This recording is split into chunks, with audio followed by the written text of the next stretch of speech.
to support this bill. First time. New year, new year. It is, I don't mind how it got here. Some people said the IMF, and I believe the IMF forced it upon us, but I don't care how it got here. It's here. And it is absolutely necessary. I've been around the public service for too long, and I've seen the mass corruption from almost at the top, right the way through. I've spoken about it, I've written about it. This bill would at least force some of them, and it's not going to stop people, it's not going to stop corruption, you know. It just means that people become more innovative. So we have to be on the lookout, or the outlook, whichever you want to use, for people who will transgress, and they will. You know, I remember me being offered the same deal as a former member of the other place, and I didn't take it up. Lucky for me, I'd be wearing bracelets now. But the very same person offered me that deal. Corruption all over, and they try to involve me, and that's not possible. They didn't ask me anything, so I didn't tell them. I would have more told the Americans, because it seems as though, and I think this country ought to be ashamed, that the Americans had to be taking action to punish people who transgress in Barbados. You see, let me tell you something. The reason those people are held or are suspected in the United States for their misfeasance or malfeasance is that they would have committed a crime in Barbados. Because the proceeds of crime, if you transfer it to the United States, it becomes a crime. But if the money was lawfully obtained, and you took in more than the $10,000 you declared, the most you would take it from you. But once you transmit that money to the United States and you got it as a result of a crime, then the Americans can hold you. And that is why some of our people are being held or suspected. You know? So the crime was committed in Barbados, and we have laws to punish them. I wasn't going to speak on this bill because I know Senator Drex would have done a wonderful job as she did. But during the debate in the other place, I heard the Attorney General speak to something that my dander stood up. He is claiming, and I hope he only means that you can't hold them under this legislation, but there's always provision for holding them under other laws. And I expect this government, because you campaign on transparency and all this corruption stuff, know that you are at the wheel. You've got to steer the course and deal with these people. I had to speak to Senator Holder, and I told her she stole my thunder. If I knew she was going to speak about that water authority thing, I would have gotten up first. Because that is one of the most horrendous acts in the last administration as far as I'm concerned. Those water meters that the people installed, they don't work. They never work. The people of this country were, as a matter of fact, the authority in Barbados responsible for weights and measures, that is the Barbados National Standard Institution. They have no way of knowing if those meters are registered correctly. None. They can't fix them. Nobody knows how to fix them. The only time you know those water meters, the water authority would acknowledge that those water meters are working is when, like, 1 month your water bill says 40, and then the next month, you know, you use a few cubic meters, and it's saying 22. Then you know something wrong with that. But all the other things, when they work forward, people are paying some massive water bills as a result of that corruption. It is still that corruption didn't only take $5 million out of the treasury. It is taking money out of everybody in Barbados who got water in his pocket on a daily basis. I wanted to talk about that. But Senator Holder took that win out of my thing, and so I'm sorry she did, because somebody needs to be punished for that. Somebody also needs to be punished for selling land at Lancaster for half the price. I don't know who sold it. Half the price. And now that person turned around and sold it to a restaurant owner who established a restaurant on it, and they don't think he sold it back for half the price. So I understand he made a whopping profit on that piece of land. My problem here, sir, is this government has started on the transparency thing. And I have to fault you now, because we have a situation where government just got 13 point somebody million dollars for a piece of land. And we only found out after the deal.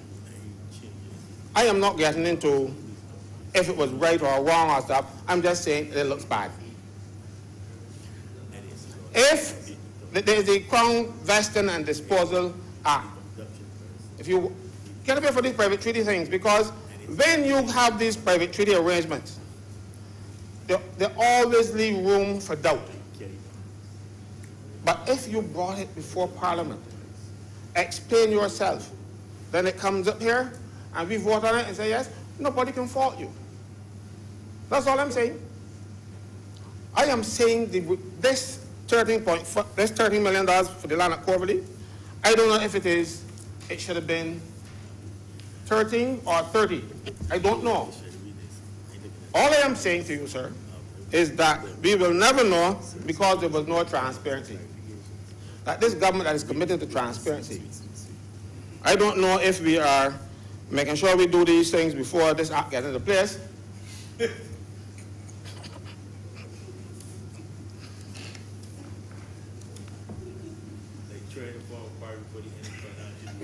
Well, but you just tell me, you just told me where I belong, so now you can come and tell me I'm farming anything.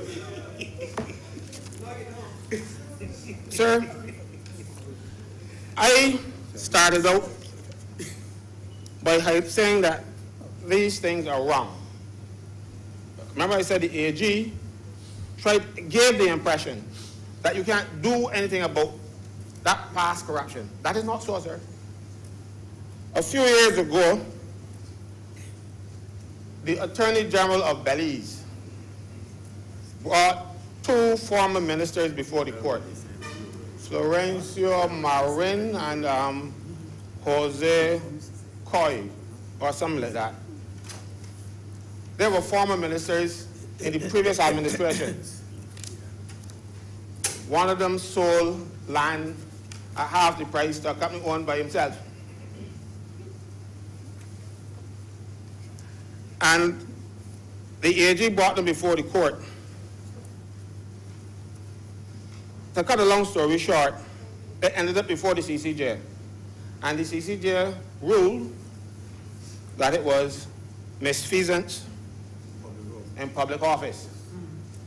Well, what people did in Barbados in the last administration, and if you people are not careful in this current one, would amount to misfeasance in public office. And there's a remedy. It's a serious remedy. This is not a statute. This is a common law offense. And this is the common law of England. And according to Section 46 of the Interpretation Act, I think it's Section 46, I could double check that. The common law of England, common law means the common law of England. So I'll be right in there. So if it is the common law of England, It is the common law of Barbados. So we can take them to court under those provisions to see if we can get one to block up. And I did some searching, and I realized that the Crown Prosecution Office in England have given guidelines, and the penalty for the criminal misfeasance in public office is life imprisonment. Maximum penalty is life imprisonment. So we got some people who can spend a lot of time. It isn't just a slap on the wrist. I was doing my checking. It is the maximum penalty is life imprisonment. So if you steal enough, you could get away with, you could hold a lot. You get enough time. Sir, I want this government, I want this administration to implement what it campaigned on. It wanted to remove corruption. It wanted transparency. Well, so far the IMF have forced you to be transparent with this piece of legislation, but you're not doing nothing about the corruption. Because I well recall that during the time when Parliament was dissolved, certain instruments were signed to give people duty-free concessions on Mercedes-Benz vehicles. According to the law, I think it's the Cap 67B, duties, waiver, and other payments, what they call it, I can't remember the correct name right now. Exemptions Act, yeah, sorry. The minister can waive any duty or any tax, whatever, but there's a procedure. He makes an order and he lays it in the other place, and also in here subject to negative resolution, which means that it is good law until it is laid here and either house resolves that the matter be annulled. We have not had the opportunity to annul that order yet. And these orders are supposed to be brought before the House as soon as practicable. The former minister couldn't have brought it to the House because the House was dissolved. So it is the duty of the current minister to bring those things to the House as soon as it is practicable. The government has been in place now since May. This as soon as practicable gone, you know. Not gone. We need to see them before, because I want to see that this, I will support you whenever you're doing the right thing. I see the other day the minister revoked a minister's took away some of the duties and things, and I support her. You know, if there's any fault I can find with her in that regard, is that she didn't take away all. But so when you do the right thing, I will say so. But no, I'm very serious. She did the right thing this time. You know, when she do the wrong thing, I say so. So when she do the right thing, it's just that she did half right thing, because she just gave it all. But be that as it may, I need you, or this country needs you, to do the right thing. Bring it here. And I see the thing is, the fellow who's benefited from those concessions, I don't know if he crossed the floor or he crossed whatever, but he's now very much part of your economic activities. So I don't know if you. No, not him. I'm talking about M, the other initials, the other fellow with those initials. And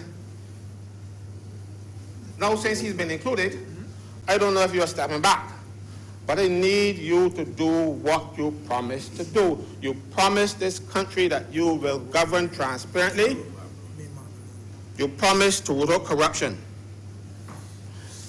There was no statute dealing with that aspect of it, and we not putting that in place. But there's the common law.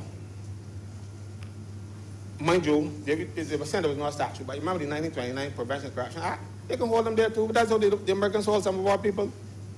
I'm not going to call any names. But that is how the Americans held some of our people, because they breached that legislation. If they breach that legislation, and the Americans can use that legislation to ground their charges, we should use it to ground some of ours. Mr. President, I do not feel, that politicians or anybody should betray the public's trust and get away with it. Because for some reason you don't want witches. These are not witches. You're not hunting witches, you're hunting thieves.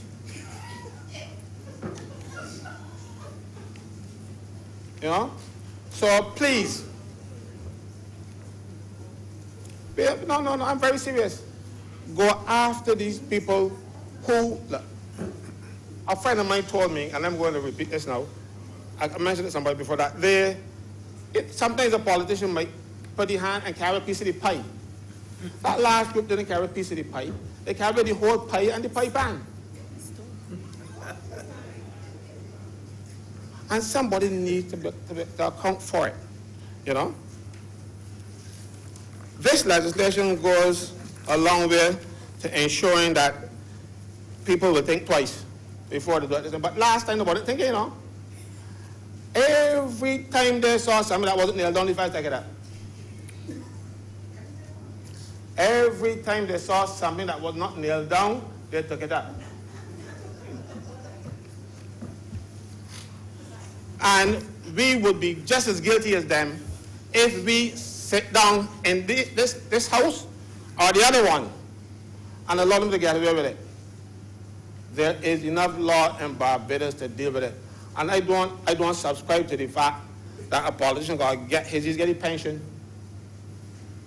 And you get the most generous pensions in Barbados, you and the Defense Force people.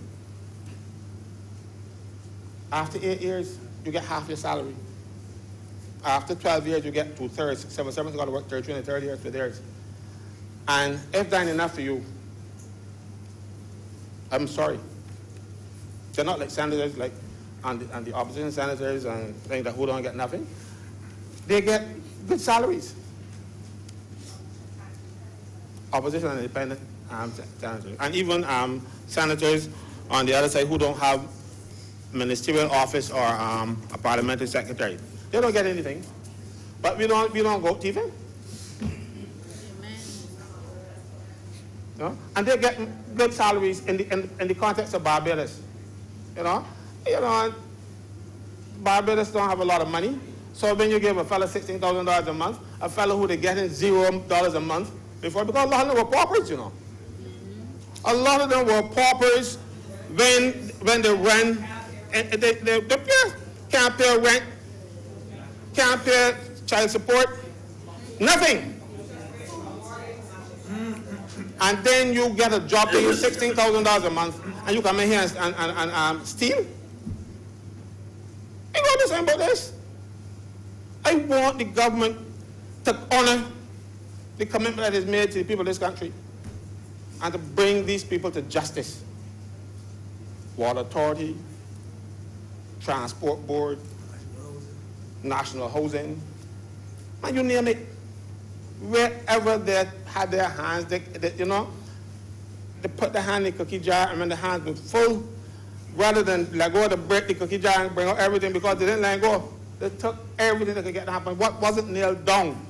And I'm hurting that this government,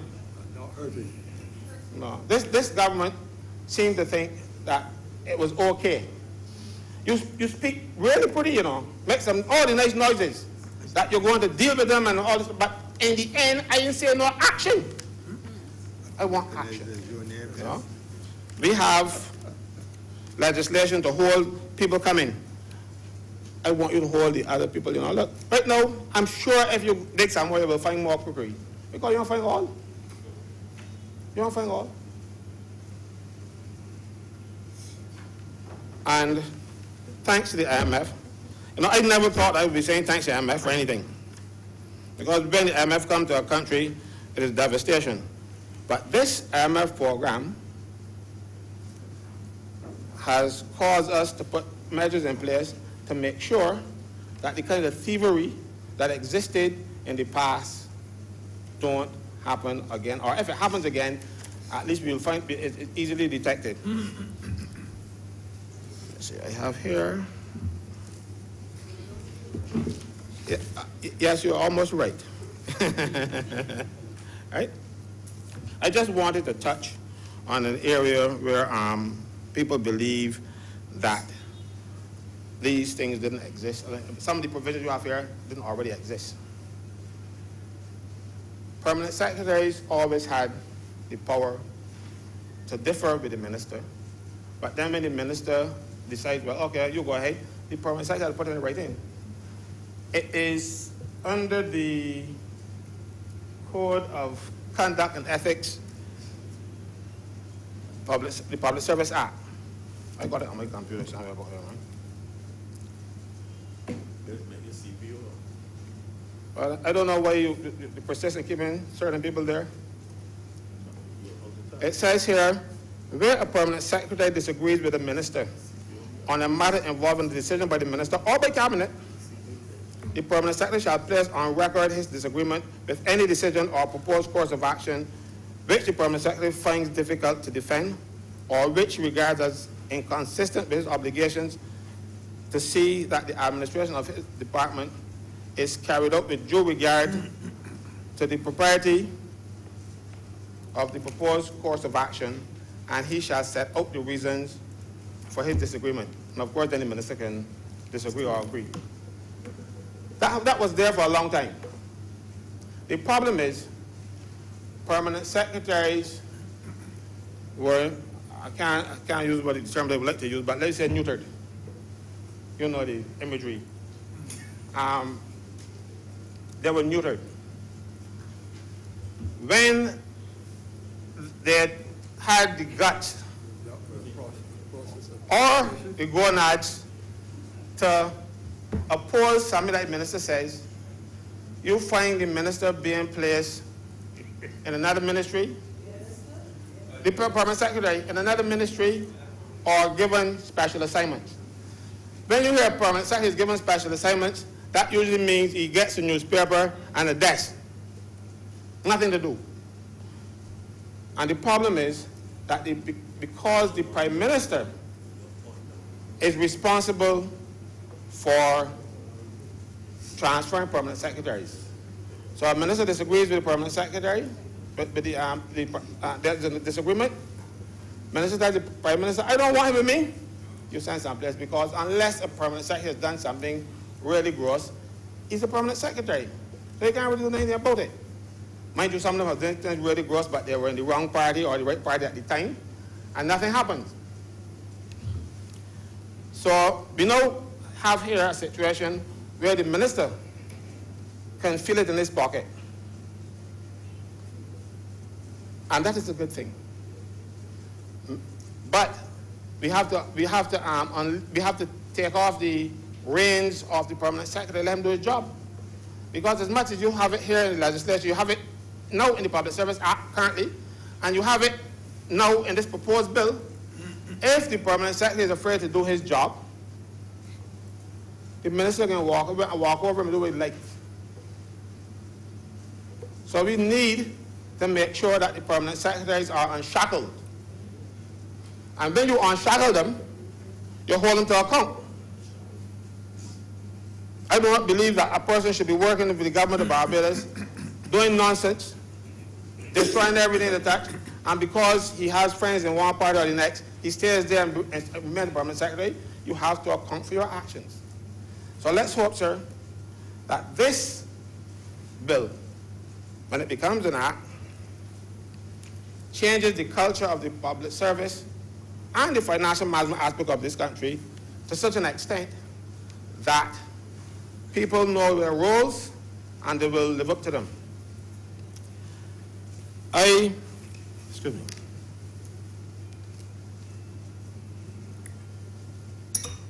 Have one last thing to talk about, and that is the placing the state-owned enterprises under the purview of this legislation, where the Auditor General and everybody can have a thing. So right now, what you have just done is to create make the civil service bigger. The reason why people established statutory boards in the past was to get them any money without the kind of controls. So I am glad that the controls are back there. You might not need all these statutory boards anymore because some of their functions were well placed and properly placed within the public service. But when the minister wants to get his hand on something, he finds he established a statutory board. I can tell you two: Urban Development Commission and Rural Development Commission. There was absolutely no need for either one of them, because everything that they did had something matching in the public service. The only reason they were formed is that the minister could call the chairman of the board and say, I want you to do X, I want you to do Y, and they didn't have to come through Parliament. They gave them a vote, and they did what they liked with it. Now, you can get rid of some of them. I have no difficulty with getting rid of some of them. By putting those functions back in the public service, get rid of some of these boards, not the staff itself, the boards, who most of them have no expertise in the areas that they're managing. And as a result, you have situations where audits and reporting to Parliament that should be done on a yearly basis, sometimes 5-6 years down the road, nothing happens. Because those fellows were not put there for their talent or their ability to do anything. They were put there because there were supporters of a particular political party. Sir, I just want to thank the IMF publicly now for what they have done for this country in respect of forcing the government to put these measures in place. Because let me tell you something, I don't mind what covenants you had. If the IMF did not put its foot down, those covenants would be like any other covenants. Because you know one politician always said before, manifestos are not a contract. I know it wasn't from your side, but I said not a contract. And we have seen that even though one party said that, the other party carried it out. Now you have a covenant, and thanks to the IMF, you're going to live up to it. Thank you very much, sir.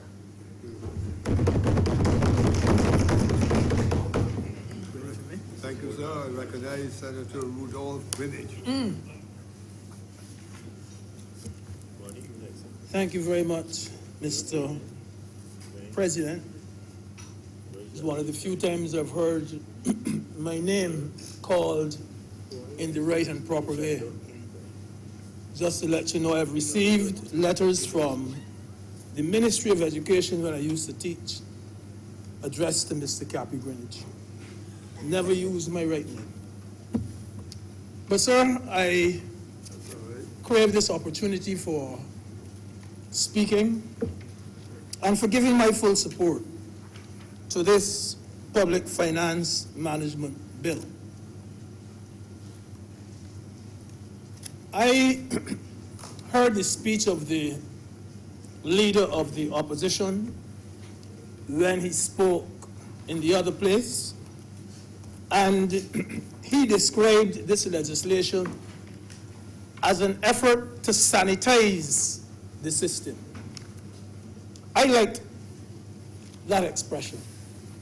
And indeed, sir, I would want to adopt that same metaphor and go a bit further by saying that even though it will not leave our system spotless, it will indeed remove many of the impurities as exist at this present time. Before I begin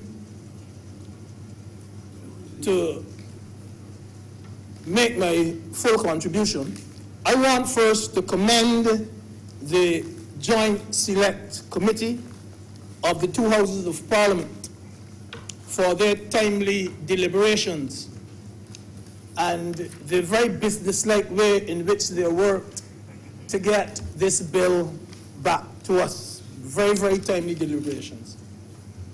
And indeed, even more importantly, I want to thank those persons from the Senate, Senator McConney, Senator Springer, Senator Drakes, and Senator Wiggins, for their contribution in the committee, no matter how small. Since you all belong to this honorable chamber, I think we as fellow senators have a duty to commend you as well.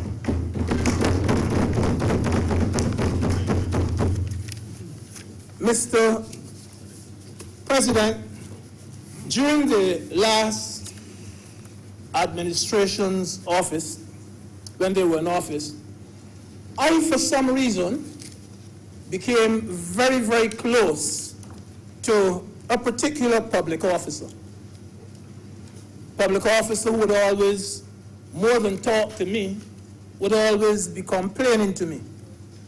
And whenever we met, we discussed one topic and one topic only. The topic was the difficulty that that public officer had in convincing a minister that that minister's job had parameters too.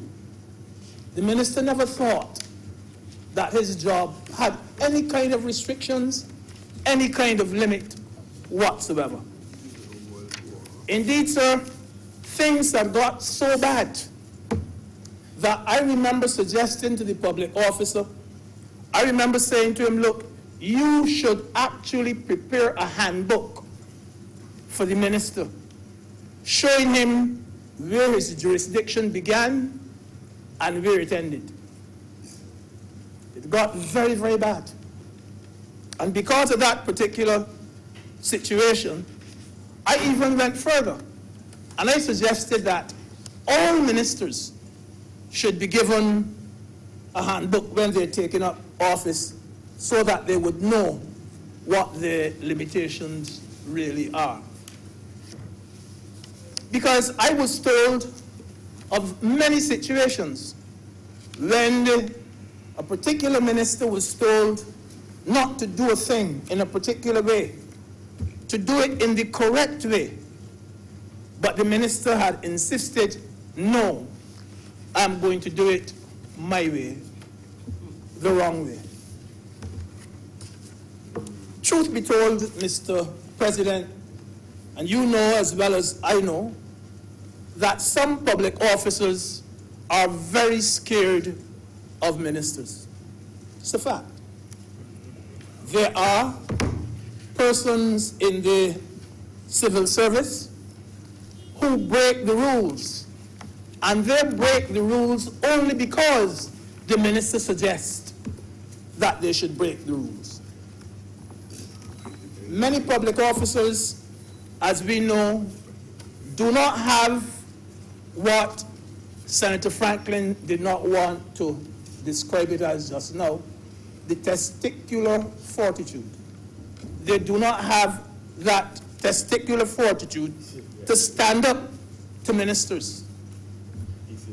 You know, some of them fear that they will be transferred. Some of them do. Some of them fear that they would not be promoted. Some of them fear that their families could be victimized. I can tell you of this particular public officer. And his attitude was, I tired telling the minister not to do something in a particular way. And the minister still is continuing to do it.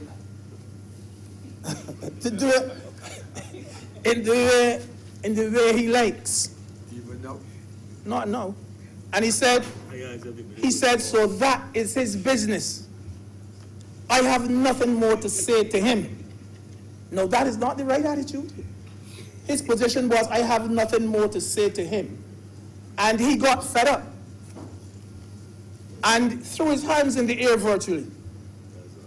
And what we ended up with was that minister getting away with breach after breach after breach. And indeed, when Senator Drake spoke this morning, I remember her saying something like, they were law unto themselves. Law unto themselves. And I don't think that a permanent secretary, a senior public officer, should be throwing the hand in the air and saying, I'm fed up with this, go ahead and do as you like. But I can tell you, it happened. There were instances, yes, where some public officers were not as strong and as forceful as there should be where some particular ministers were concerned. It is my opinion, Mr. President, that strong permanent secretaries do not have problems with ministers. Strong permanent secretaries do not have problems with ministers. And sir, experience has taught us, on the other hand, that temporary or interim, or however you choose to word it, permanent secretaries, they are more likely to do things in order to please the minister. Mr. President, I was told of instances where contractors spoke directly to ministers. And sir, there should be no situation in any ministry where persons, contractors or otherwise, should write ministers directly, addressed to the minister by name for bids. And the minister should respond to them officially. That should never happen. Correspondence, Mr. President, should go to the ministry, and correspondence should come from the ministry. Senator Holder spoke about that infamous email with that plumbing contract with the Barbados Water Authority. And we also, where the minister is doing the correspondence, we also have that infamous insurance arrangement where the letter was signed directly by the minister. These things should not happen. It should not happen. Because, sir, the point is, if the minister can sign those letters and write those letters, what do you need a permanent secretary for in a ministry? If the minister can do those things, what do you need a permanent secretary for? And so there were other letters too,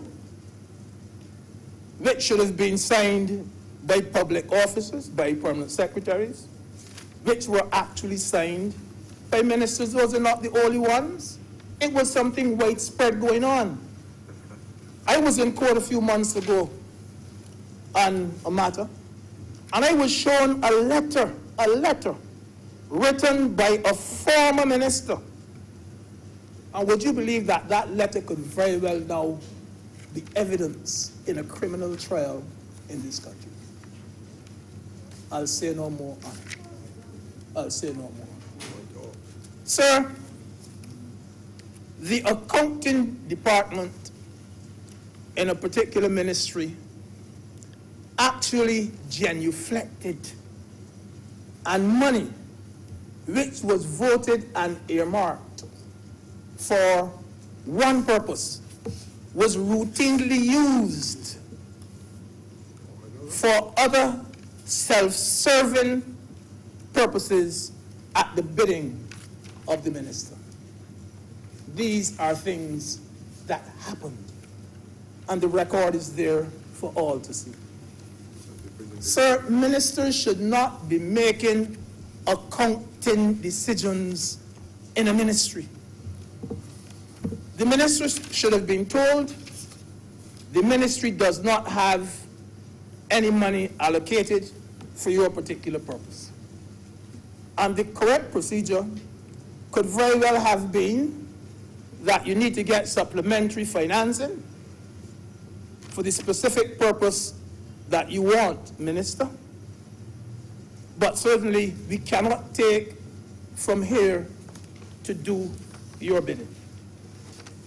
And like most of the members have said already today, Mr. President,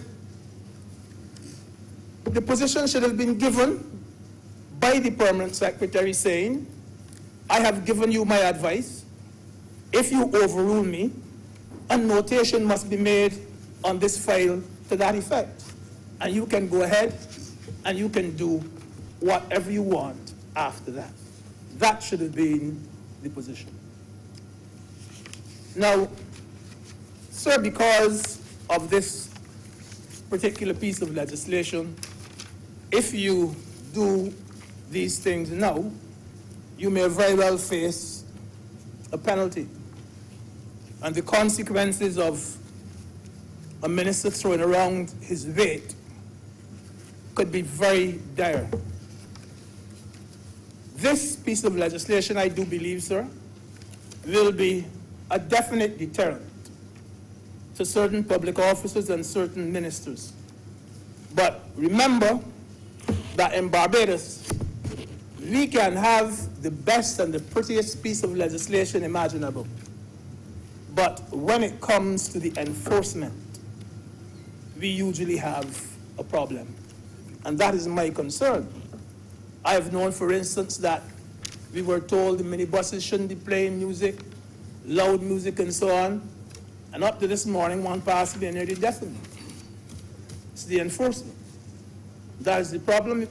Good laws, but we need. And so we have a situation where, according to Section 23 of this particular bill, a minister can now be held to be financially liable for financial skullduggery. In other words, he can pay from his own pocket. We have a situation now with this piece of legislation where if convicted, a public officer too can be fined or can find himself or herself behind bars for financial misconduct. I think that Barbados should welcome this piece of legislation. And one of the reasons is, sir, that so much was going wrong about this same time last year when the former administration was doing as it pleased. This time last year, for instance, the then Prime Minister, my bosom friend, one of my closest friends, we've always been so, so close. We taught at the same school, played cricket on the same team, practiced law in the same office. Our parents were best friends. Our mothers, should I say, were best friends. Such close friends as we were. But, my buddy, but what has happened? Wash socks inside. What he was saying to the country, look, I am telling you now, I am not going to be bound by any limitation for elections. I'm going past the line. And his reason, he said, was because he wanted to create history. Those were his own words. This is how history is made. That is what he had said. So he went back to Parliament even after the deadline was passed. There was no opposition in Parliament.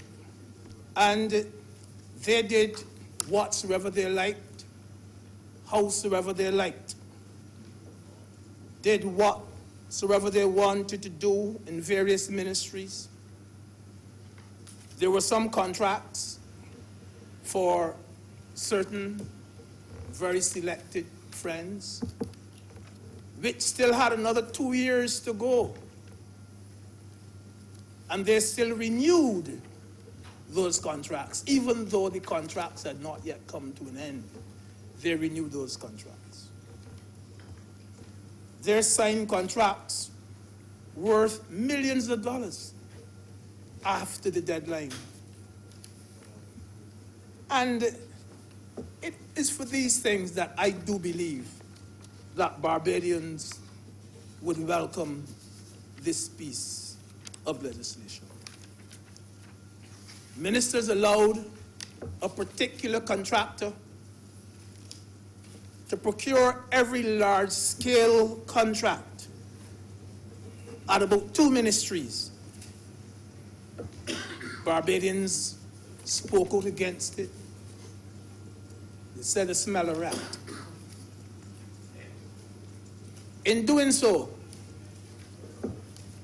Mr. President, some ministers exercised during that time unbridled and unfettered discretion, even when they were constantly advised by the public officers that what they were doing was totally wrong procedurally. They still, during that time, continue to do as they please. In her speech in the other place, our Prime Minister has said that she demands transparency from her government and from her ministers. She says that contracts will go to cabinet. One thing I can tell you about this present Prime Minister is that she learns, and she learns fast. And she has put in place, sir, certain rules, including one that her ministers should not meet with businessmen, should not meet with contractors without officials from the ministry being present. Should never, and she had to say this because it had come to this, it had gone past that. The rule was there, yes, I agree.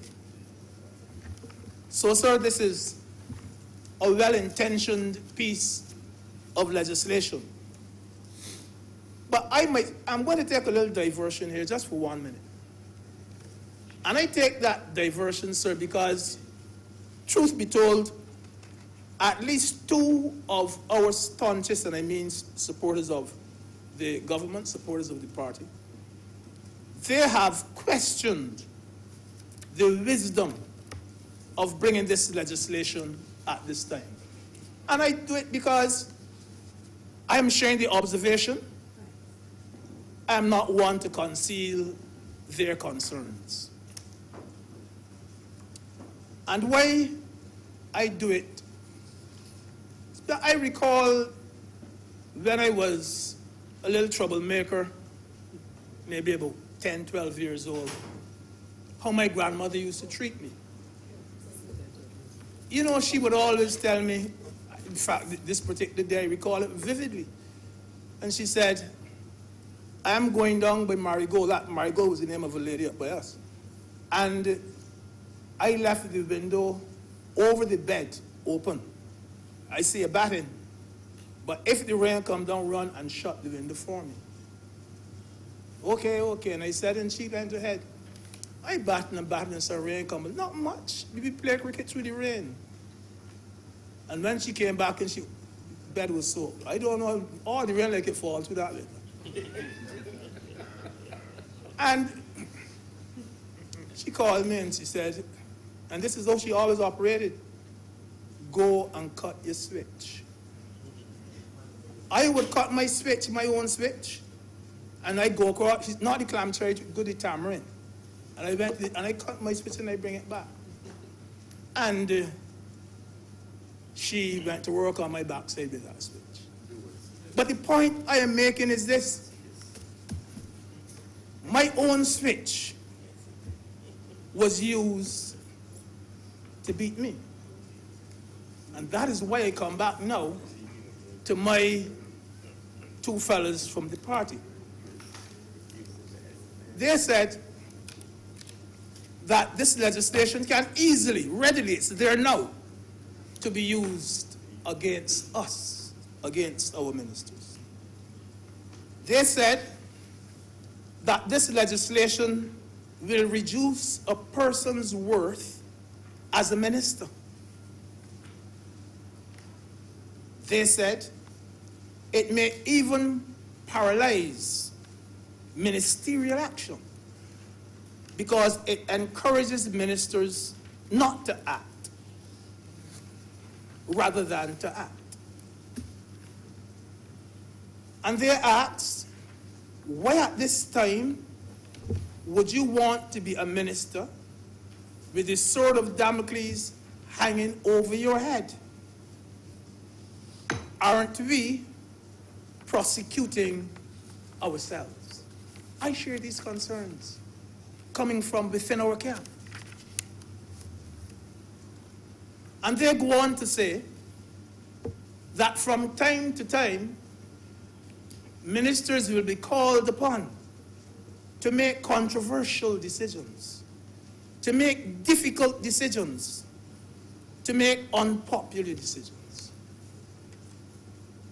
And they say very often too, the minister may be called upon to make such decisions in an area in which the minister is not an expert. They say that such a decision could come back. It could backfire and make one of our ministers liable financially for an honest mistake. I share these concerns. Remember too, they say, that government deals in millions and thousands, not just in hundreds of dollars. And to make a minister liable in millions or thousands could spell disaster for that minister. They say, we know what caused you all to have to bring this legislation. It is because the other side had bad bowlers. And so I would have to explain that maybe to the entire Senate what he means by bad bowler. Because I know you know your cricketer, you know what. But if we had tomorrow to go down to Kensington and to realize that our West Indies captain has only 2 men close to the bat, and the other 9 are all scattered all around the boundary. And we ask him, but what's going on here? And he looks at us and says, I set a field for bad bowling. In other words, this is law put in place for bad bowlers. And what those fellas are saying is that we should not be prosecuting ourselves with the legislation. It is legislation aimed at correcting the ills done by someone else. Position is simple, ours, that when a captain has good bowlers, the captain can afford to have fielders around the bat. We don't have to put them around the boundary. The captain has nothing to fear. I believe that we have a transparent government, an honest government. And it is a tribute to this government that it can still see it necessary to bring this legislation at this time. Senator Springer, your words this morning, you called it self-regulation. And you said that if it had been left to the other side, they would not have brought it. It is indeed a tribute to this government that we have brought legislation of this sort at this time. This legislation will keep our ministers even more honest and even more upright. And you know, sir, just by way of a final cricketing analogy, there is something called the DRS. Again, sir, I know you are a cricket fan and you would know what I mean. That is the decision review system, the playback, the slow motion playback and so on. When that was first put in place, the umpires of the day, including those on the elite panel of the world, were extremely critical of that piece of equipment. Their position was, this is going to embarrass the umpires. This is going to show us up. We do not have the luxury of looking at anything before we make the decision. And we have to make a decision in a split second. And now you are putting that there to judge us and showing every little mistake that we have made. You know, sir, the biggest supporters today of that DRS,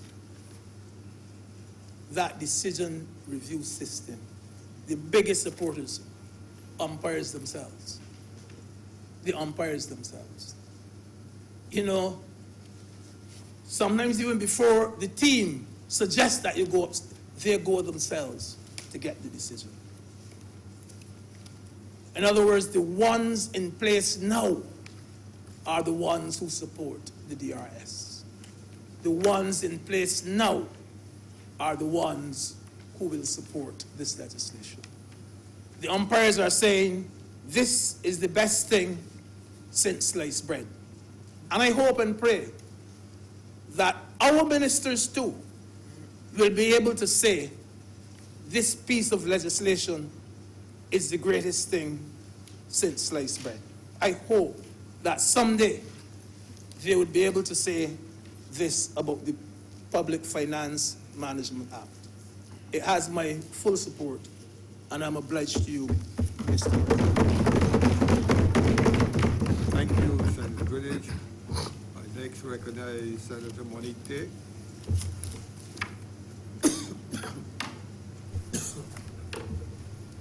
Thank you, Mr.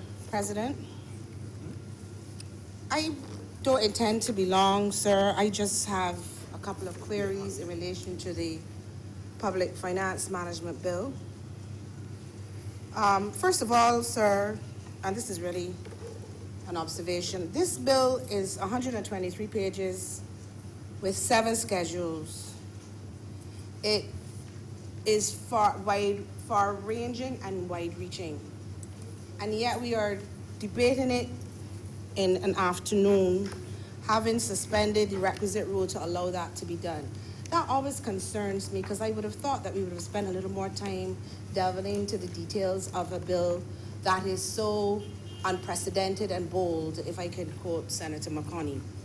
So that was my first observation. This is new, as everyone has said this afternoon and this morning, and it would have been better for us to have spent some time delving into the nuances of this type of legislation beyond government senators saying how wonderful it is, and beyond us on this side. On a point of order, Chair, on a point of order, Mr. President, the Honourable Senator is misleading the House. This was laid in the other place. There was a committee constituted that included members of the independent side, of the opposition side, and the government side.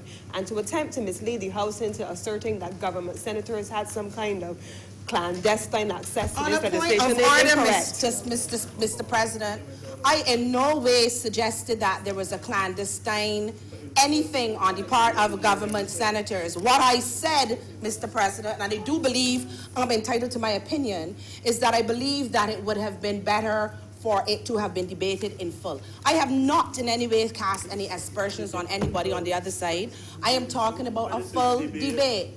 So, on a point of order, I take objection to the allegation that I am accusing the government senators of anything clandestine. That is not my style, and that's not what I said, Mr. President. And to deal with the asides, I am not one who deals with innuendos or asides. If I have something to say, I say it, Mr. President. Thank you very much. And I note that you did not address the point of order, and for that I thank you. Now, having been interrupted, I don't know for whatever reason, I would like to proceed, Mr. President, with your leave.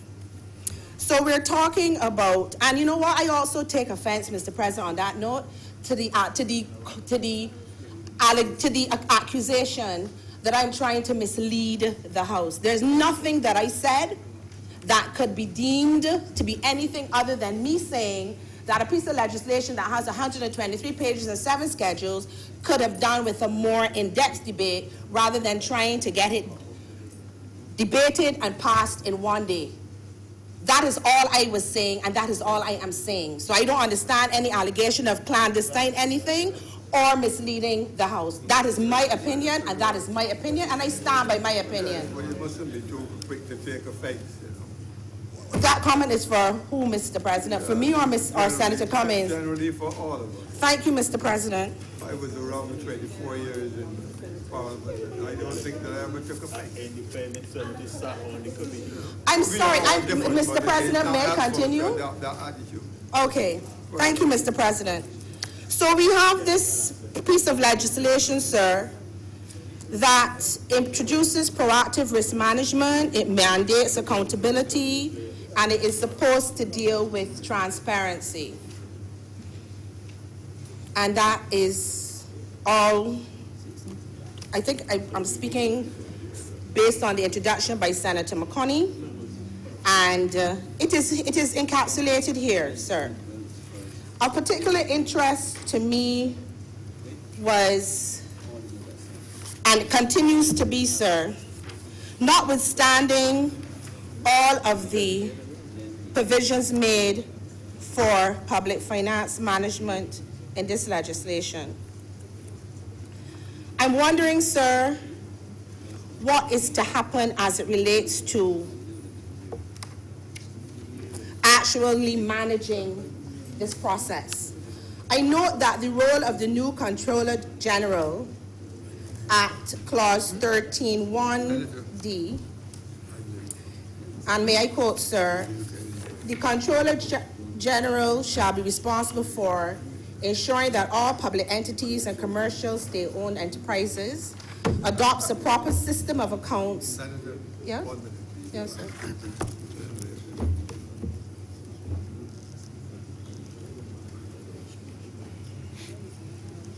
Continue, sir. Thank you, sir. And all money received and paid by the government is brought promptly and properly to account. And subclause 13(1)(e), the Controller General shall be responsible for exercising supervision over the receipt of revenue and securing its punctual collection, except where those responsibilities are by law assigned to the Barbados Revenue Authority, etc. Barbados Revenue Authority, Mr. Deputy President, you will see in Schedule 2, falls under this legislation, or proposed legislation. But as I understand it, sir, public finance will have two sides. There's a lot of focus on the collection and management of the income and revenue for the government. I'm just interested in what happens in relation to the expenses and the expenditure side of things.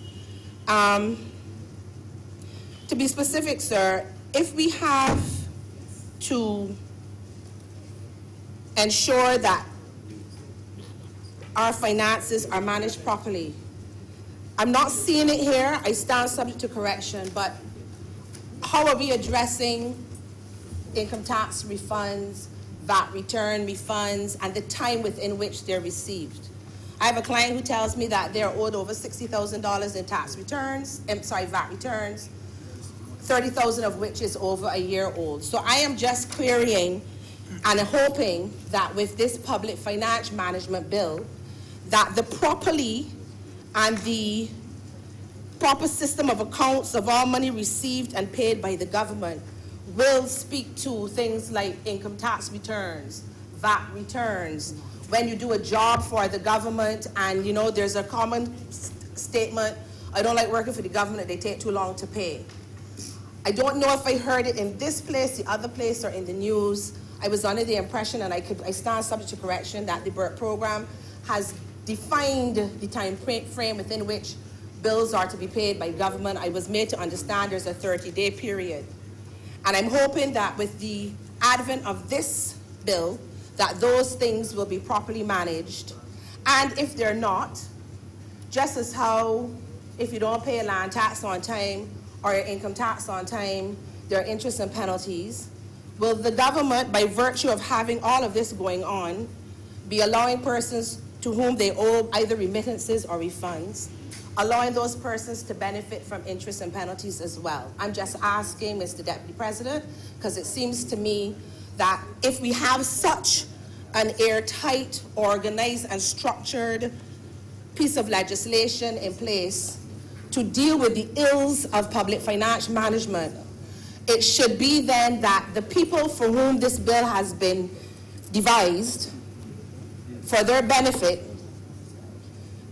should benefit if there is a delay or default in payment.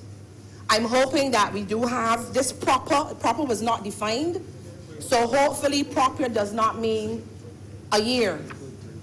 You really ought to be able to be protected from such eventualities where your cash flow is held hostage by government. Because if we are to get away from the mendicant mentality that the Right Excellent Ara Walton Barra spoke of, where this government is encouraging entrepreneurship, you can't have a company that is small being owed $30,000 and $60,000 in either VAT returns or remittances, because that could as well be $30 million, Mr. Deputy President. And I'm hoping that this process will be such that that type of thing will be a thing of the past. I also hope, sir, that the proper infrastructure will be in place to ensure that this legislation or proposed legislation will be effective.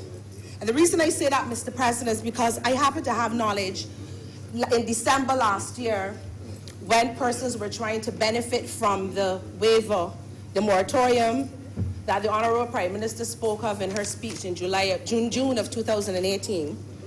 I know for a fact there was a situation where one of the BRA officers went to his computer to work, could not work because his cable had been borrowed by another officer. In an attempt to assist the persons who were there trying to benefit from the moratorium, he used the cable from his telephone onto his computer. It did not solve the problem, but he was trying. And let me just say, as far as I'm concerned, the officers at BRA were out to all in December, and they did an amazing job. My understanding is, and they handled the pressure of all of those people coming in trying to benefit with grace and good manners. It's very easy to bash the public sector, but a lot of the times that they cannot do what they are expected to do is because the proper infrastructure is not in place. If BRA is supposed to be the major or primary or one of the primary collection agencies for the government, it cannot be that at a time when you are receiving money, somebody's cable from their computer has gone to somebody else and you have to use the telephone cable. It cannot be, for example, if you go on the BRA website now, they're telling you that Thomas is down, they regret any inconvenience caused, and they're trying to get their technical people to deal with it. So there are VAT returns that, as far as I am aware, are yet to be filed because they can't get onto Thomas or whatever system deals with VAT. If you are the agency to collect, you should be running efficiently. So I'm hoping that all of the bells and whistles in this piece of legislation or proposed legislation will also deal with the necessary infrastructure to allow it to work. If not, this is all just rhetoric. Mr. Deputy President, in relation to and I also want to ask a question too, Mr. Deputy President, in relation to the payment of income tax, and I don't know if it applies to VAT. I don't understand a system that will say to you, we know we have a refund for you, but rather than set off what you owe against what we have for you, you have to pay it, and then we will refund you. Now, I don't profess to be an accountant. I don't know if that's an accounting issue, but it seems to me that it would save time and paper if you could just set off and just pay whoever the set off is, the difference is. That might be too simplistic, but certainly if money that I am hoping that I have to pay to get back takes me 6, 12, 13, 15 months to get back. Meanwhile, I paid it even though you owe it to me. I have salaries to pay. I have a business to run. It's going to affect the flow of the economy. As I understand, this government, they want the economy to be bolstered, they want it improved, they want it to flow. That has always been a puzzle to me, why set-offs are not happening at BRA. Again, one of the, if not the primary collection agency in the country.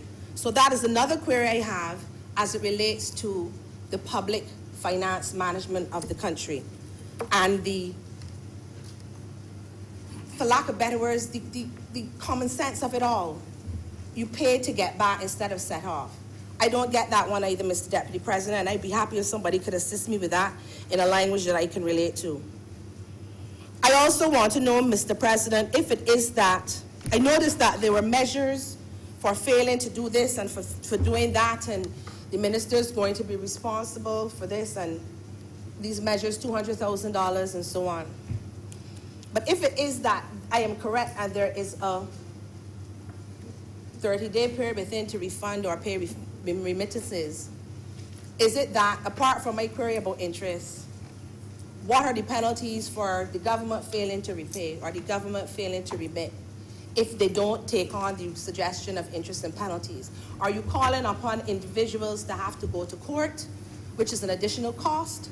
Or at the end of the day, is it just lip service where you go away anyway because it's government? I'm just asking these questions because to me, public finance is not only revenue generation, it is also for the people. It is also ensuring that people are not crippled because an asset-rich, cash-poor company is a recipe for disaster. No matter what they have, they still cannot function. And so I'm hoping that with this new advent of legislation, unprecedented, never heard before, bold, new, fresh, in the interest of the people of Barbados, that people will take into account that very sore topic of refunds and remittances.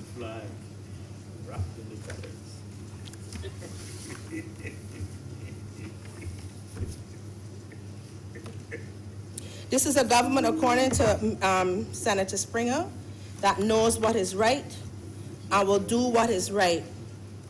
Senator McConney says that the people are the shareholders in the success of Barbados. I'm hoping, Mr. Deputy President, that in all of that, my humble submissions as it relates to this piece of legislation will be heard, and I'd be happy for someone to point me in the direction of where my queries can be answered, hopefully in this piece of legislation or somewhere else where we are not exposed to the whims and fancies of a government who have 31 seats. I said it and I mean what I said.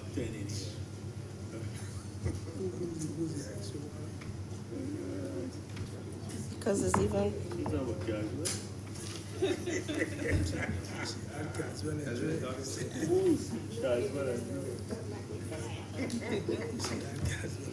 And with those few words, Mr. Deputy President, I thank you.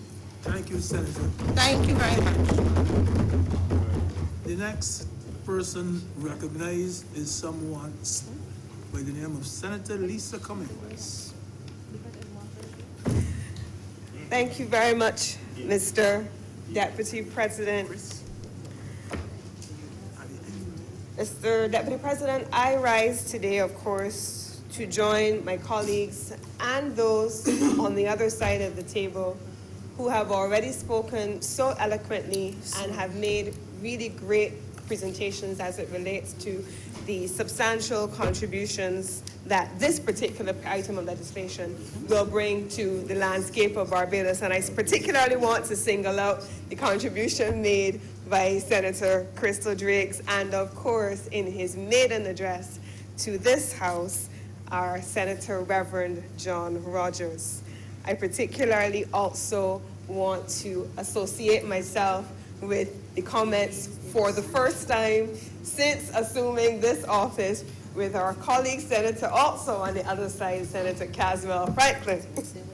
It is a rare occasion, Mr. Deputy President, when we are in agreement on the floor of the Senate. We agree and we have good times off the floor, but on the floor of the Senate, on matters of policy, we usually have strongly divergent views. But today, we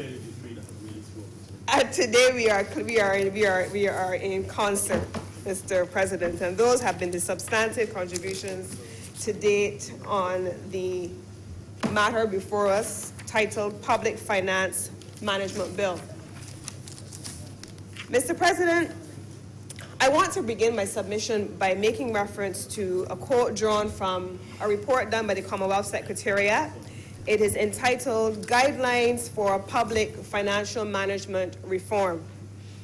And if you'd permit me to read it, it goes as follows. It says, as societal needs will inevitably be greater than resources available to the government, all public resources must be used as efficiently as possible with a minimum of government wastage.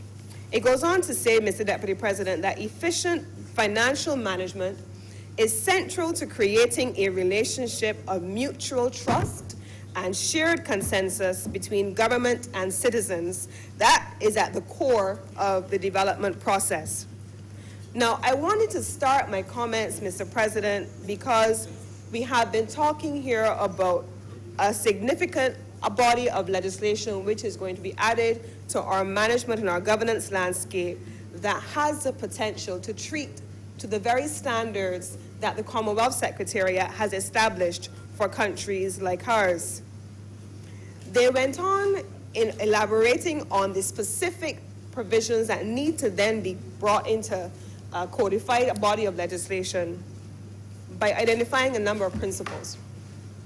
The first one, they said it must be part of an overall strategy. And I use the following words deliberately because I was very pleased in preparing for this debate. Go on. Oh, it's coming.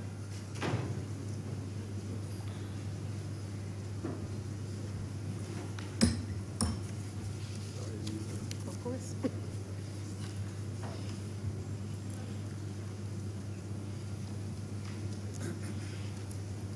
Thank you. Please continue, Senator. Thank you, Mr. President. I was making reference to a number of principles that the Commonwealth Secretariat has outlined in their guidelines for public financial management reform. And the first principle is what I was starting to describe, Mr. President.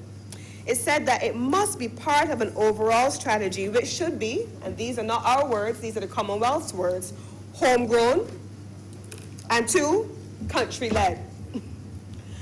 I use these words in this instance, Mr. President, because that is exactly what we in the government of Barbados have described as the BIRT program. It is a homegrown strategy, and it is country-led. It has been developed by the team under the leadership of our Prime Minister and the Minister of Finance and our economic advisors. You have benefited from those who we have spoken about before in this honorable place, who themselves have served internationally and have extensive experience in crafting these kinds of homegrown programs, and they are now on loan to the government of Barbados to be part of a country-led program. This is the first principle, Mr. President, that the Commonwealth Secretariat establishes for public financial management reform. It goes on to say as point 2, you need also to have, as part of the reform process, sound policy formulation at a macro policy level. Now, Mr. President, I want to pause for a moment and spend some time going over what that means in the context of Barbados. Because in preparing this particular study, the Commonwealth Secretariat looked at countries across the globe and identified a number of best practices. They said that there was no one-size-fits-all. There was a reason why they decided to say homegrown, because every country's circumstances were unique, and that it had to be country-led because you then had to have your national buy-in. And when I speak of national buy-in, Mr. President, I make reference in this instance to a process which this administration started in July of 2018. In July of 2018, this administration also took the unprecedented step of breaking down the financial management of every single central government and state-owned enterprise for the people of Barbados in a public exercise. I want to spend a moment talking about that exercise because it is important in this context. Now, you remember I started out by saying that government inevitably will have too few resources to do what it has to do, and therefore it must operate efficiently and it must minimize waste. Now, what did the government of Barbados do in July? We showed the public exactly what kind of financial resources were available to every single state entity. We said, using the estimates of expenditure that had been laid in Parliament, that the Barbados Defense Force had been allocated $43.5 million in our estimates, and of that amount, they were spending close to that entire amount in salaries, NIS, and pensions. We went through with Invest Barbados, for example, allocated $8.3 million in the estimates, and they spent approximately $4 or $5 million, 50% of that on average, in salaries, NIS, and pensions. We went through Queen Elizabeth Hospital, every single entity, and we found that if we start with the basic principle used by the Commonwealth Secretariat, that every single state institution had too few resources, as they asserted in the Commonwealth, to be able to engage in effective programming. So under those conditions, in a small nation, with too few resources to begin with, how was it that we found ourselves in a situation on the eve of an election and in the immediate aftermath of an election, and all know where we are having a continuous conversation about thuggery, deals conducted in the dead of the night, some in plain sight, some in darkness, and a bankrupt government. We started out with too few resources, Mr. President. We didn't have all that we needed to do what we needed to do. Urban development, for example, mentioned here, $5 million allocated in the estimates, of that $3 million approximately then going to salaries. How are we treating to the development of our urban corridors if we don't have the resources to expend on these things? But yet, ministers entrusted with the public confidence found it possible to wake up every single day and go to work and commit themselves to new ways of thuggery. They did not come to office on a given day to say, how can I make my country work better? They did not come to say, this is a new innovative idea that can be transformational for my country. And my fellow senator on opposition side, Senator Drake, spoke several months ago about the need for a growth strategy. They didn't come to work every day and talk about a growth strategy. In fact, they rubbished the growth strategy that they came and found from the previous Labour Party administration, and they threw it in the garbage. They didn't want anything to do with that. They had more important things to do for themselves. And the things that they had to do focus on self-aggrandizement at the expense of every single agency, every single service, and every single Barbadian. So what is the result of that, Mr. President? In the other place, we heard our Attorney General speaking of cynicism among Barbadians. I am told he was on a radio program where Barbadians were responding overwhelmingly with cynicism to everything to do with government because they were tired. Senator Franklin talked about people who were getting decent salaries. I know, Mr. President, of a man who just last week had to park his car. He's a public official. He had to park his car because his account had in $9.36, and he didn't have any gas to put in it. He had to park his car and take the bus. Buses that don't work properly to begin with, because this is an administration that now has inherited another sector that has been underfunded and pilfered. But people who were making $16,000 a month did not find that even enough. And they had to come to work every day. And you know, Mr. President, I have a thing where I say thieves are some of the most ingenious people. We keep calling the previous administration incompetent. And they are that too. This is true. There's no question in my mind that they were fully incompetent. But we also know that thieves can apply themselves with great intellect to doing the wrong thing. And if they were to use that same intellect to do the right thing, we would all be better off. Rather than going to find a job, they will find a way to break in your house. That is what these people spent their days doing, using what little intellect they did have to figure out how to do the wrong thing. But I'm going to move on, Mr. President. The third thing talks about political commitment. Now, I want to respond to a comment that was made by Senator Franklin. You said earlier that, and I don't want to misquote you, but I want to perceive. You said this government seems to think that the kind of behavior that I have just described, that you quite ably described earlier, is now okay. It is not okay. And it is not okay not just because we say so. It is not okay for the simple reason that since this administration came to power, I want to take a few moments to go through with you the items of legislation that have passed through this House that suggest, that say very clearly to the public and the people of Barbados that it is not okay. We started with the Barbados Revenue Authority Amendment Bill. We started to deal with that entity. We brought within the second sitting of House the Integrity of Public Life Bill, and we created a joint select committee that has deliberated over the contents of that bill. This administration, since May, brought the National Social Responsibility Repeal Bill. We started to treat to our tax policy. We brought that through. Fiscal Incentives Repeal Bill. It said that we had a manufacturing sector that needed to be brought into compliance with our WTO obligations, and we brought that through. The Central Bank Amendment Bill.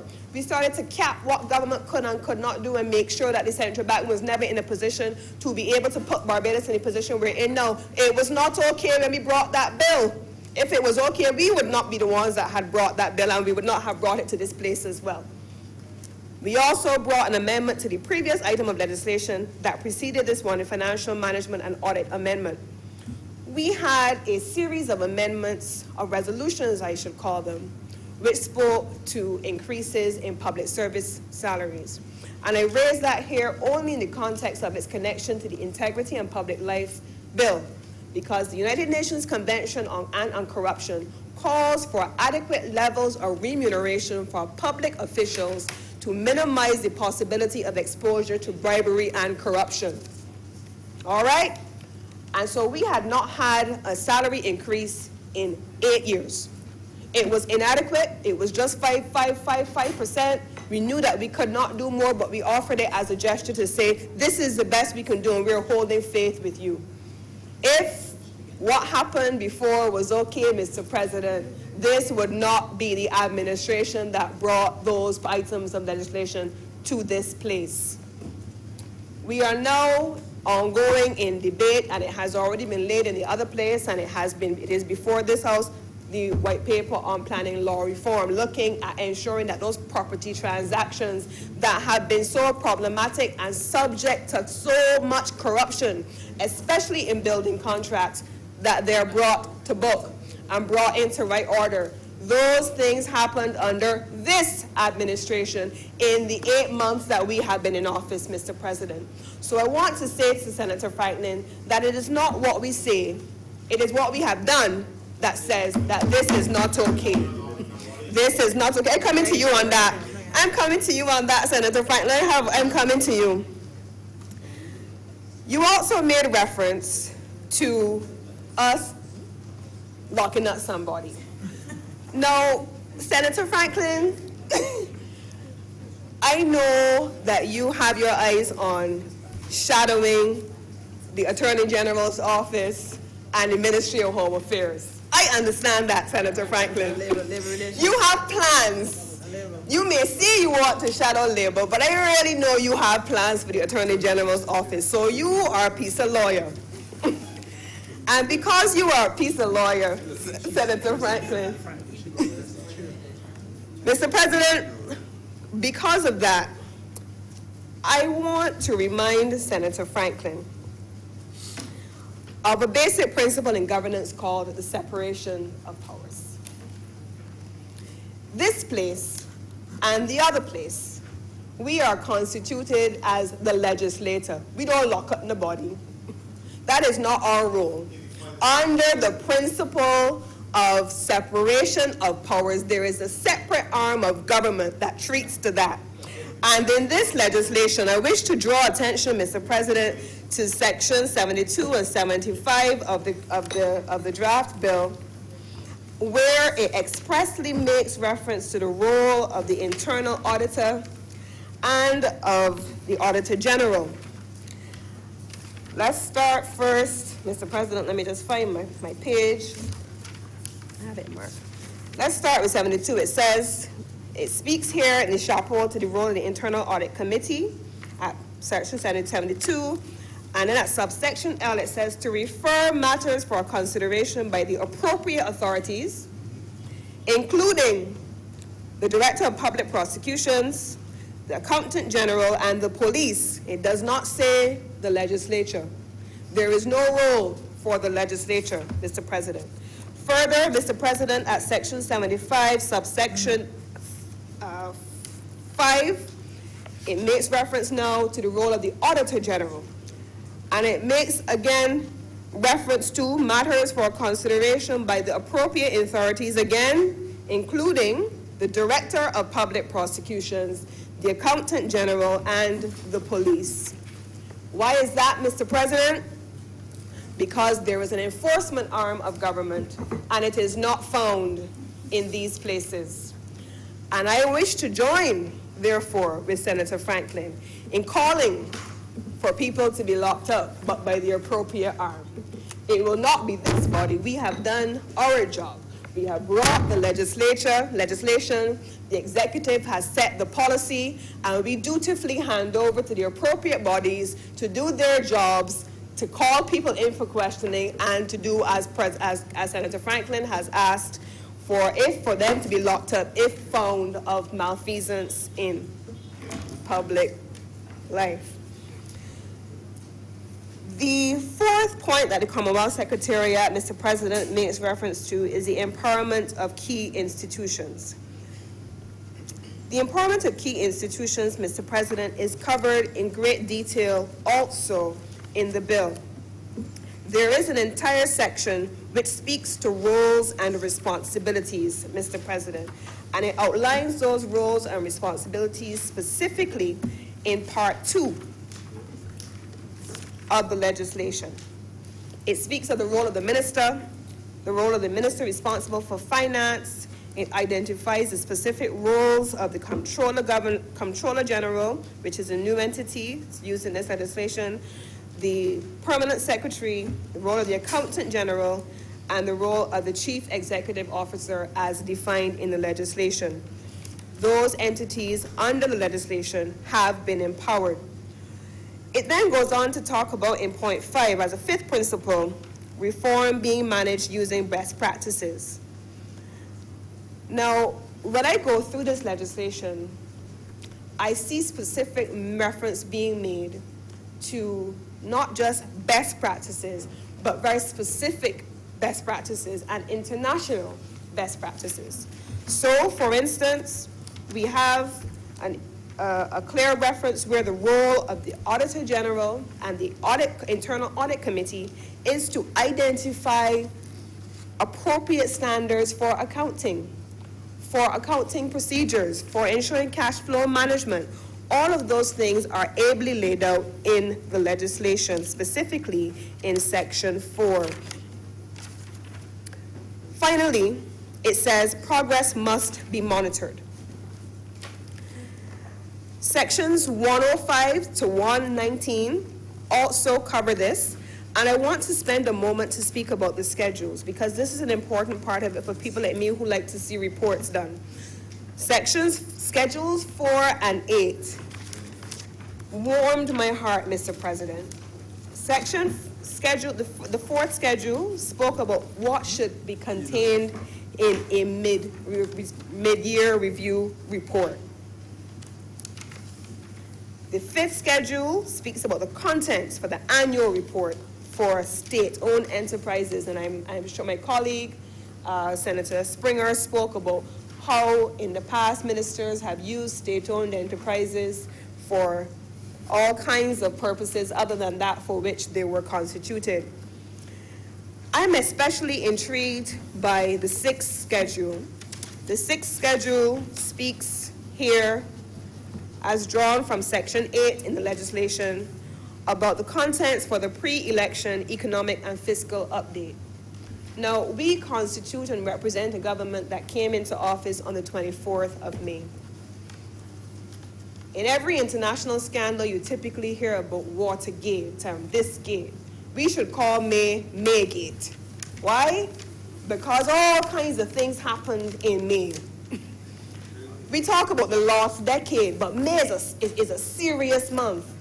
In May, we had people who spent their time every day, all day, trying to figure out how many contracts they could close in the shortest possible time, how many licenses they could flood the Transport Authority with on overplayed routes in the shortest time. And May 23rd was a particularly special day because we had a flurry of contracts signed on the eve of an election. May is Maygate for Barbados, May 2018.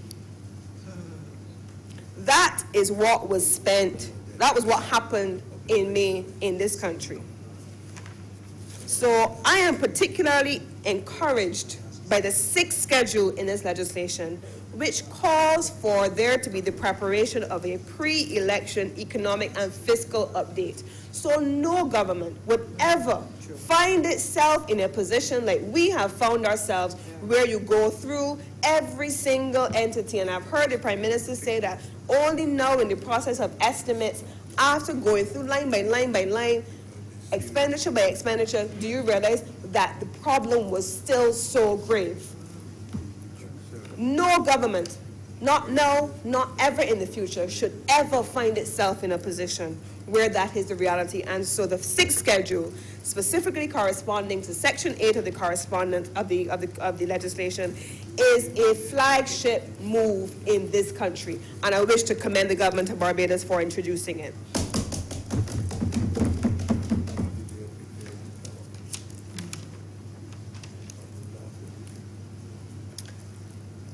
Mr. President, I have two further points that I want to close on. We make changes at the legislature, but this is a cultural shift. This is a change management process that must now be effected throughout the entire public service. The legislation has been drafted, it has been debated in the lower house, it has been any other place. It is now being debated. It was subject to a joint committee, a select committee of the two houses. It is now being debated here. There has been a full discussion on this matter with all of the legislation. And I want to say at this point that we must be able to extend that throughout the entire public service, because there is a misnomer in the public space that public official refers predominantly to the political class. And the permanent secretaries and the officials that are cited in this legislation as part of the process are also important. Finally, Mr. President, it calls for a political shift. Now, Senator Greenwich said that there were some concerns within our own party about this legislation and the fact that it could be used to whip this administration. Now, Mr. President, I want to respond also to those things, because when the Democratic Labour Party won government in 2013, they came to government with 16 of 30 seats. 16 of 30 seats. All that we are experiencing and correcting and trying to fix and legislate now, they were able to accomplish with 16 of 30 seats. We have 30. Had 30.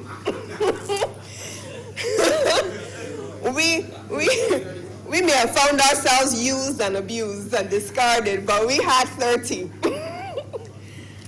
And for an administration that has 30 seats and has an overwhelming majority, to have taken the kinds of steps to check itself makes a statement about the philosophy of the Barbados Labour Party.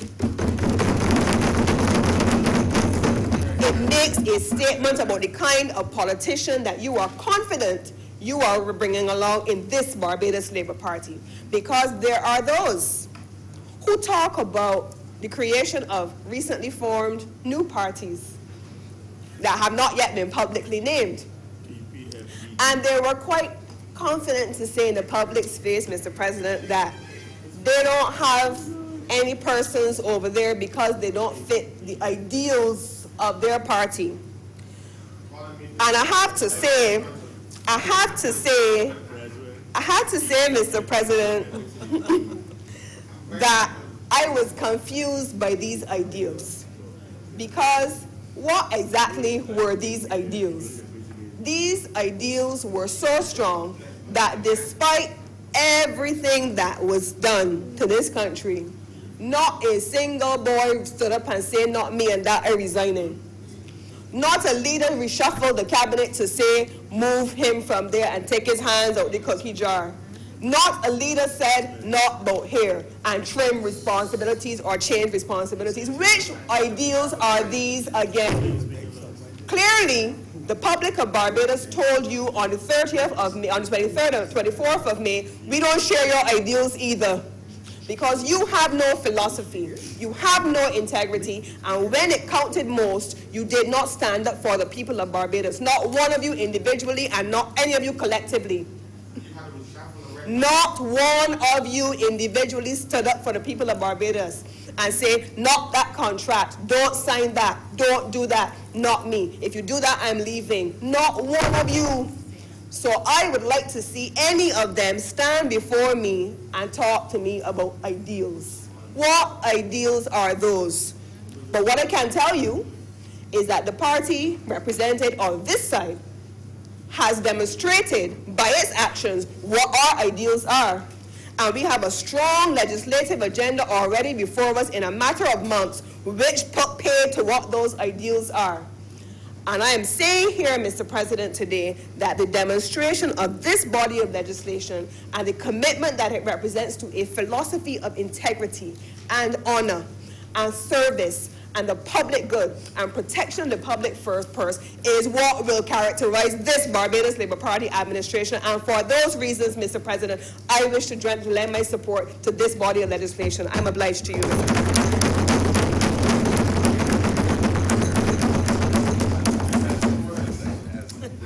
Thank you. Senator Lindell, yes? Thank you. Thank you, Mr. President. I rise in support also of this bill. I think it is, and we've heard the comment earlier today, it seems to be quite a bold and imaginative. We've heard those phrases earlier today. To a great extent, I totally agree that it is new. It is refreshing to see that government has taken upon itself to introduce such legislation to improve the overall management of the financial affairs of government. I just want to quickly look at what I consider to be what should be a couple of objectives of a financial management system. First of all, I consider fiscal discipline, maintenance of fiscal discipline to be an important objective, and to ensure that collection of revenue, that public expenditure, that they're all consistent with what our budgetary objectives are. When we do that, when we have strong financial management, and we have all of these things coordinated, then I suspect it will assist and it will go a long way in avoiding a lot of the unsustainable levels of borrowing that we would have seen within recent times. It should also, in my view, an objective must be as well to make sure that public resources are properly allocated to priority areas as identified, of course, by the authorities.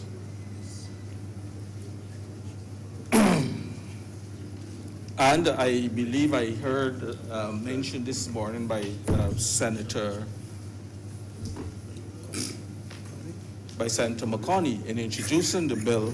She mentioned about operational efficiency. And again, that is must be one of the very important objectives of such a public finance management bill.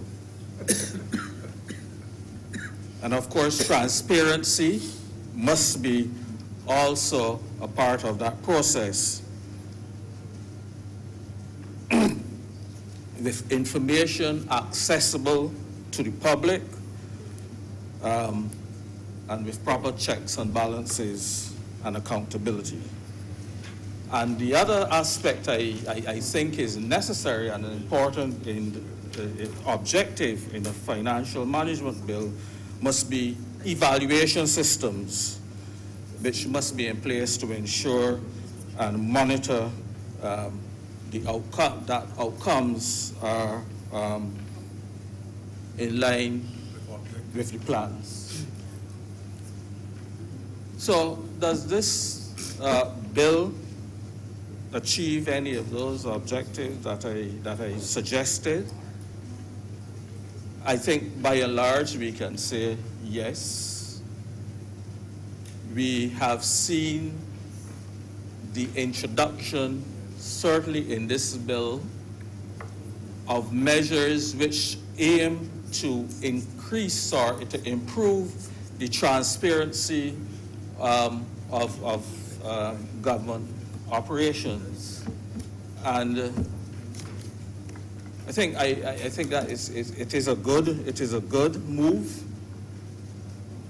Of course, Senator Greenidge made the point, and it's certainly a point that I agree with, that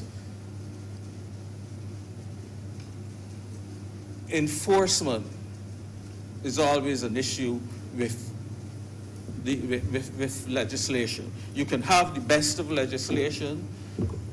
It can all be well-intentioned, but unless there is the will, political will, the technical will, which is there to ensure that you drive, that you enforce what is in the bill, then it's going to fall flat. And therefore, it is good also to see that this bill starts to some extent at the very top, and it speaks to the very top. We, in the field in which I operated for some time, when we look at governance, we always talk about tone at the top. And it is always important that you set that level of accountability must not only be for the civil servants, the level of the civil servants and so on, but it must be also be for the political directives. And I think this bill goes somewhere in that direction, because from the Minister of Finance right down to the accounting officer now has a certain level of the accountability has certainly, the threshold has certainly been increased significantly. And that is a good, very good, that's a very good objective. One of the things, though, Mr. President, that I'm not quite sure about on this bill is the introduction of the Comptroller General. And to my mind, it doesn't really add a lot, in my opinion, to what are the functions of either the Director of Finance or the Accountant General. All of the items under the role and responsibility of the Comptroller General really and truly are items, are functions that may very well have been assigned to one of those two persons that I mentioned, which is the Accountant General or the Director of Finance. Doesn't add a lot to me. What I would have liked to see, and I think is much more important, is a Contractor General. That, to my mind, would have been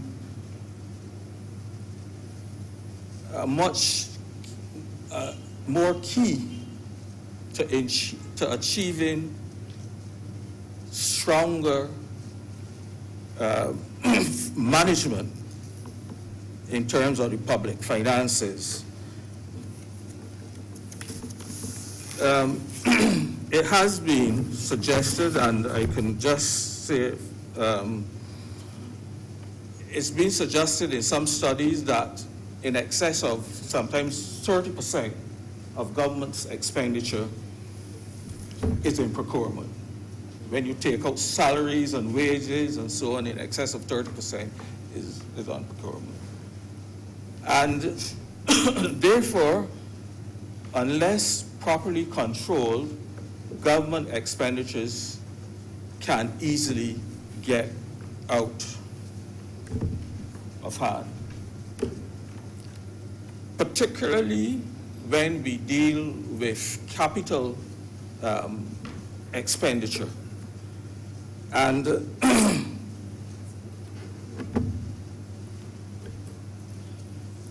again, I have a World Bank OECD report which suggests that studies of corruption in public procurement also provide a window into the squandering of public funds.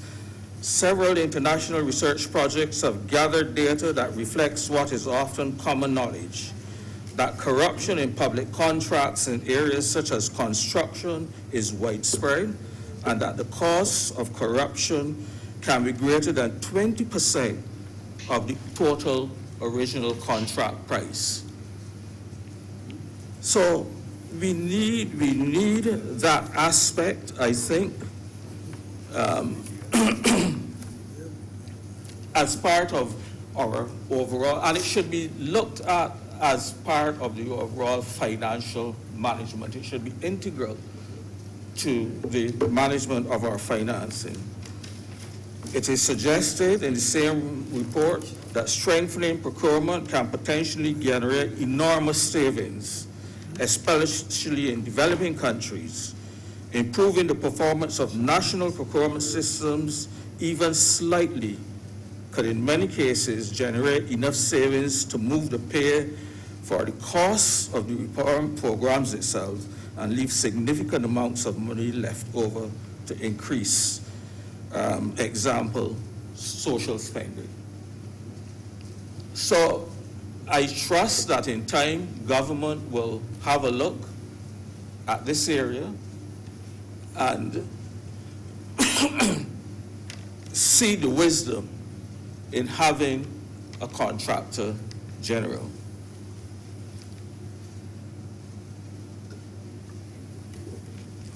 Mr. President, I am also pleased to see that some teeth has been given to the Auditor General under this bill. We know that every year, from as long as I can remember, you go through this process where the Auditor General lays his report. It is debated and each political party will use it to their advantage and so on.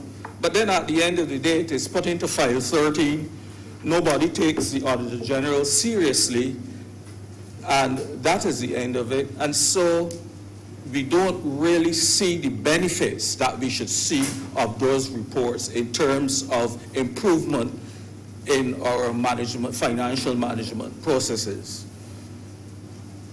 And so I congratulate the government on giving this additional power to the Auditor General, which now allows him, without having to consult with anyone, to refer, as it says, I believe in the, as it says,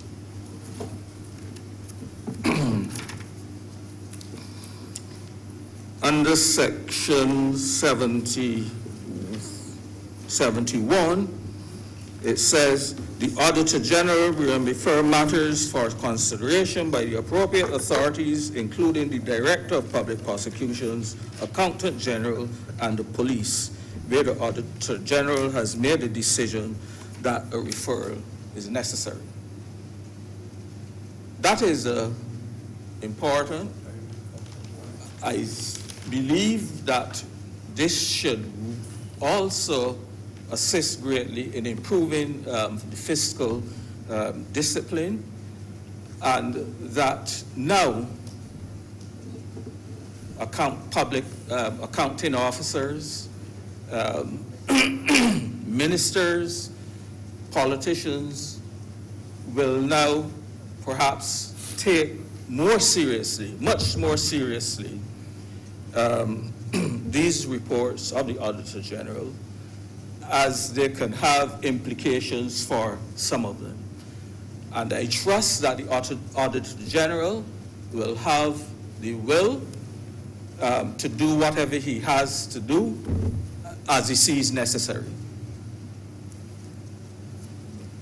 One other aspect which I just want to comment on briefly also is the fact that for a long time, for as long as I can remember, accounting officers and other civil servants tend to be timid when a minister or parliamentary secretary gives them some directive. And a lot of them have suffered in silence because they know that really and truly what is being directed is totally wrong and out of place, but they don't have the strength to sit up and to confront the minister and to say, Minister, this is wrong, and I'm not going to allow you to cause me to break the law. They now have this other position. They now have this situation where under this act, if the minister says do something or give a directive, they can write to the minister and outline their objections. And more important, the minister has to respond and give his position. At the end of the day, of course, the minister can prevail, but there are certain consequences, which I notice are covered in this bill. So if the minister says, fine, I hear what you say, but this is how we're going to do it, and then it causes the government to lose finances, or it turns out to be some potential loss, then the minister can be held, or should be, or must be held accountable for that loss. Question is, I'm not so sure who is going to take up, who is going to pursue the minister in this case. Is it the Director of Finance? Is it the Prime Minister? You know, how do you actually enforce, to go back to Senator Greenidge's position, how do you actually enforce a situation like that? And again, I think this is something we have to think through a little more in this bill, and make sure that we not only have the bill, but that we are serious and that we are prepared to do whatever is necessary to enforce the laws of Barbados.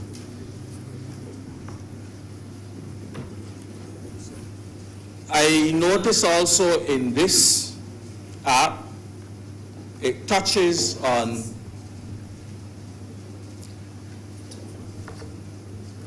what we used to call statutory corporations, for example, and government commercial entities. And it attempts also to raise the level of accountability in those organizations.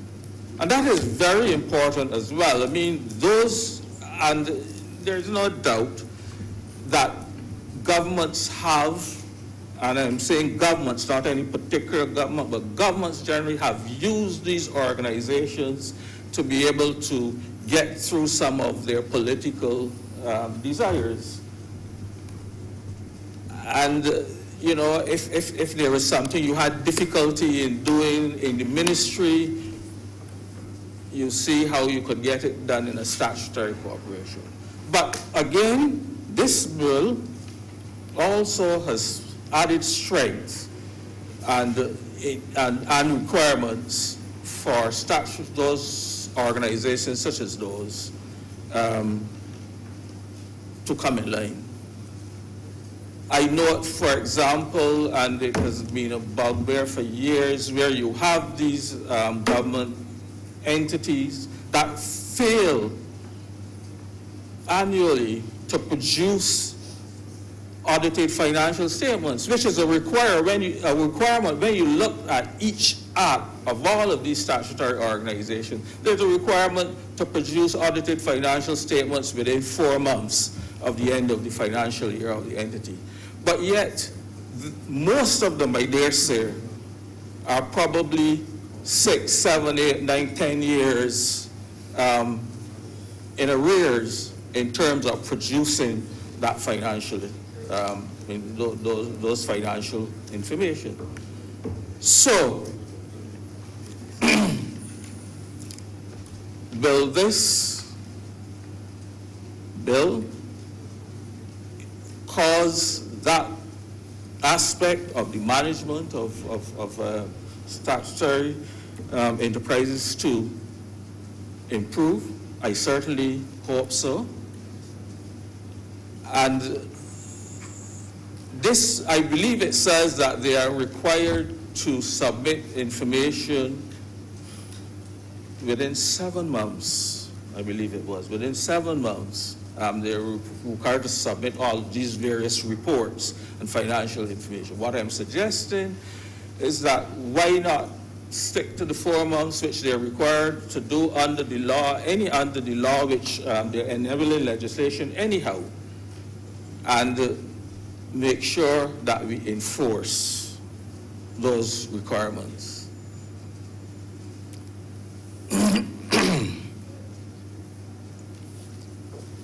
Quickly also, I just want to comment on another item which I think is also a good idea for those statutory bodies, is the training of directors on those bodies. I noticed that there's a requirement now that they will be provided with training. And I mean, look, we know that several of those persons who sit on boards don't have the requisite expertise or experience because they are put on those boards for various reasons. And so I think it is a good idea that we at least try at this level to try to give them some level of training to make them understand the significance of being a director and their roles and their responsibilities. It is I think, and even in the private sector, there are a lot of directors who sit on boards and they don't understand their role. And this is why we always run into several of the problems which we have, because they are often led by a CEO or chairman, and they tend to follow.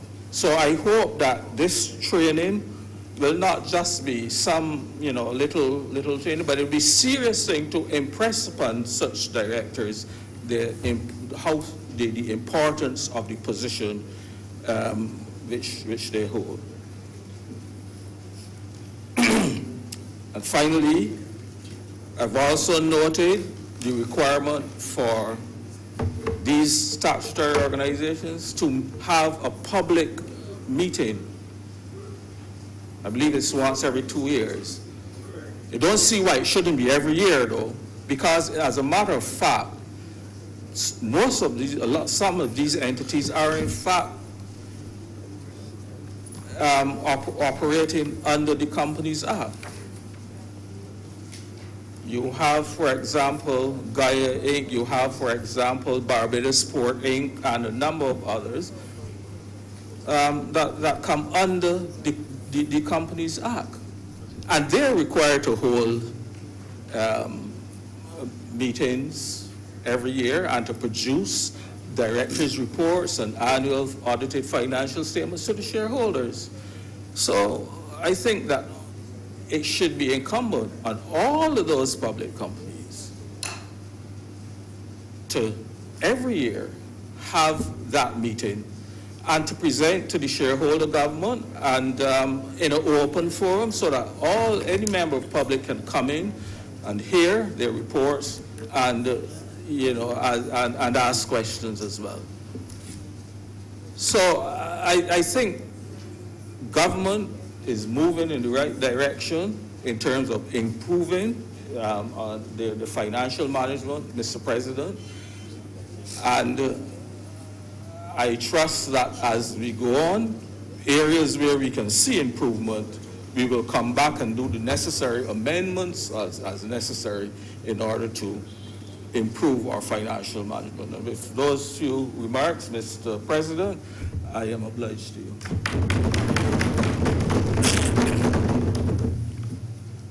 I next recognize Senator Moore, but I just wish to advise those of us who are interested in these matters, the rest of these under the 44.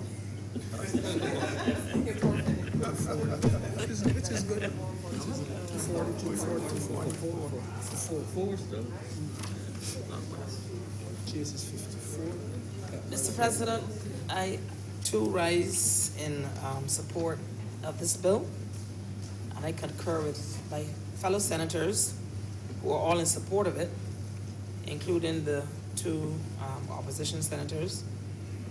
I think that this is the first time, Mr. President, that I remember, that I can recall Senator Franklin supporting bill here with us. So for that, it shows that this bill is in fact a document that the intent of it is clear to all in here.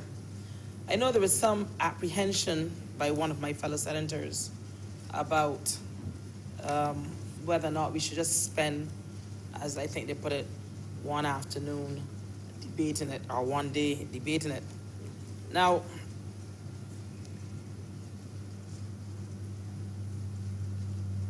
this is the first time that I can recall a government bringing legislation that holds ministers of government responsible for actions that they take in terms of the public purse. And I think that it is a good piece of legislation. I don't think that trying to delay it or debating it over 2, 3, 4, 5 days, a week, a month will change the fact that is a good piece of legislation and one that needs to be brought. Perhaps had it been here before, we would not be in the state that this country is in. Perhaps had it been here 3 or 4 years ago, this country would not be in this state, Mr. President. And I would just like to say that I do not want to spend 2, 3, 4, 5 days debating something that I know that I'm in support of. And I know that if you have a good level of integrity, a good level of ethics, and you understand good governance, you will support this bill. And you do not need to spend countless amounts of time looking at this and deciding whether or not it is good or bad. And I know that I, for one, along with my fellow senators on this side, we certainly do not want to see our country ever in the position that we found it in when we came to government on May 24th, 2018. I heard one of my fellow senators, Senator Cummins, talk about, I think her words were Maygate. And she spoke about all of the things that happened leading up to the election. All of the contracts, hustle, let's try and get a contract signed. And she was totally correct. We're people who had existing contracts. I talk about employment contracts, still good for 2 and 3 years. They get new contracts to extend it, to try and tie a government's hands. That cannot be good financial management. People giving contracts who have existing contracts for procurement. These contracts now extended for 2 and 3 years to tie government's hands. That was the purpose, to tie government's hands, because people who do that know for what purpose they are doing it for. They know why they're doing that, Mr. President. And so I totally disagree that we should spend another day debating this bill. This bill is good legislation, and it needs to pass in this Senate today to stop this from ever occurring. I can say up at the Caribbean Broadcasting Corporation, but Maygate was certainly up there. In fact, that was more than Maygate. That seemed to be like 2018, 2017, 2016, going all the way back gate. Like there was no end in sight. Imagine, Mr. President, that the election night, May 24th, election results came in the wee hours in the morning. We know that. Many seats were not called until the wee hours in the morning. So in the wee hours in the morning, people are celebrating a new government has come to power. That's what occurred. All of Barbados knows that. So everybody seemed to, most people were consumed by that, but not CBC. They were not consumed by that. They were showing, I don't know what. I was still in a state of shock as to what they showed on that morning. But worse than that, when everyone was consumed by what was happening in Barbados, a change of government, they found the time to rush up to CBC the morning after the election and sign contracts. A new government has been put in power. But the day after election, not the day before, not the week before, not 2 months before, the day after the election, rush up to CBC to sign contracts. And to sign a contract to bind whomsoever is a new government to that contract. That was the purpose. And I can stand here and say, because it's a fact. Who is the minister? The minister that was responsible to CBC at the time was on television all by his lonesome self, I think, with one or two others, about 2 other people with him.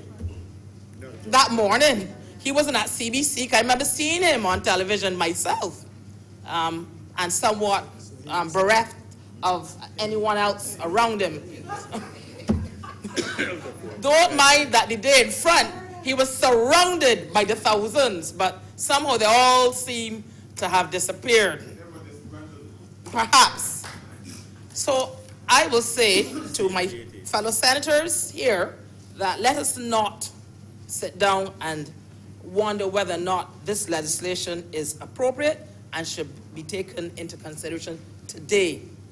Okay, it seems to me that oftentimes when we come here to this place, that every little bit of legislation, there seems to be sometimes a little pushback. People want to correct and change. And if we continue to take that attitude that existed before, because that's what happened, this country will then find itself in the same state that it was in before. You know, I have listened to many people speaking, even in here. There are many people here who have previously sat on the boards of state-owned enterprises.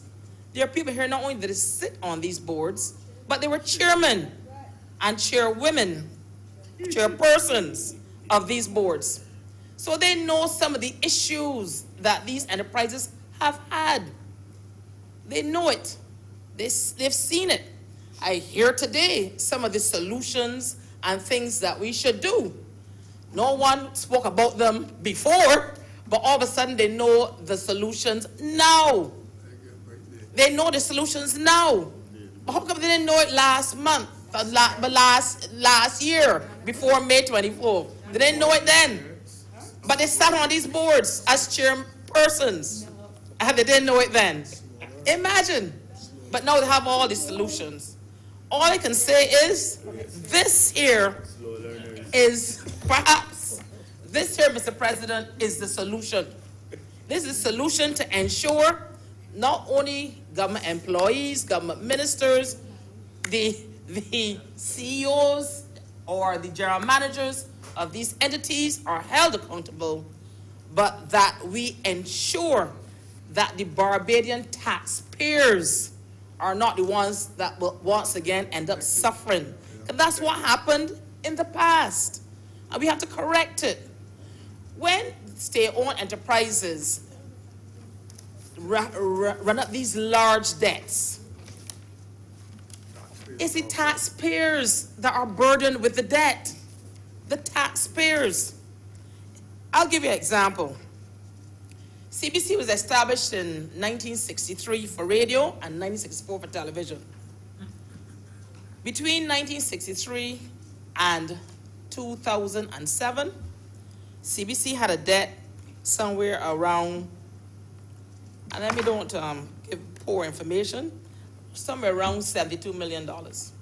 So between 63 and 2007, they amassed a debt of $72 million. Between 2008 and 2018, they were able to tack on almost another 40 million. So imagine, it took them from 63 to 2007 to rack up 72 million, but in the space of 10 years, they rack up almost another $40 million in debt. 40 million in 10 years. Think about that. Who is paying for that? The taxpayers. That is who. And what do they have to show for it? Tell me. What do they have to show for it? More stuff. Lots of, well,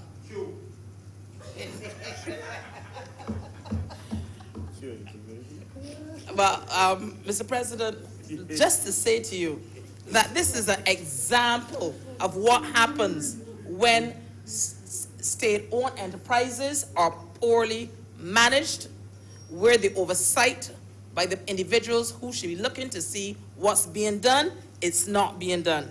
And that's just one. I can go to many other examples. You know, you could look at many other examples. And I know there are persons in here who've sat on some of these state-owned enterprise boards that are here today as chairpersons that know the state of those enterprises that they sat on. And I will leave it there, Mr. President, because I think that they would understand why there's a need for this piece of legislation to stop this bleeding that's hurting the taxpayers. Now, all government...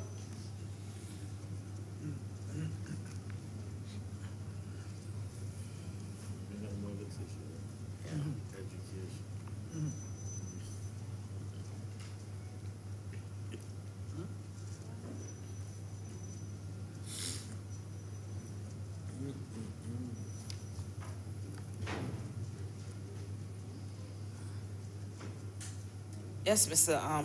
Deputy President.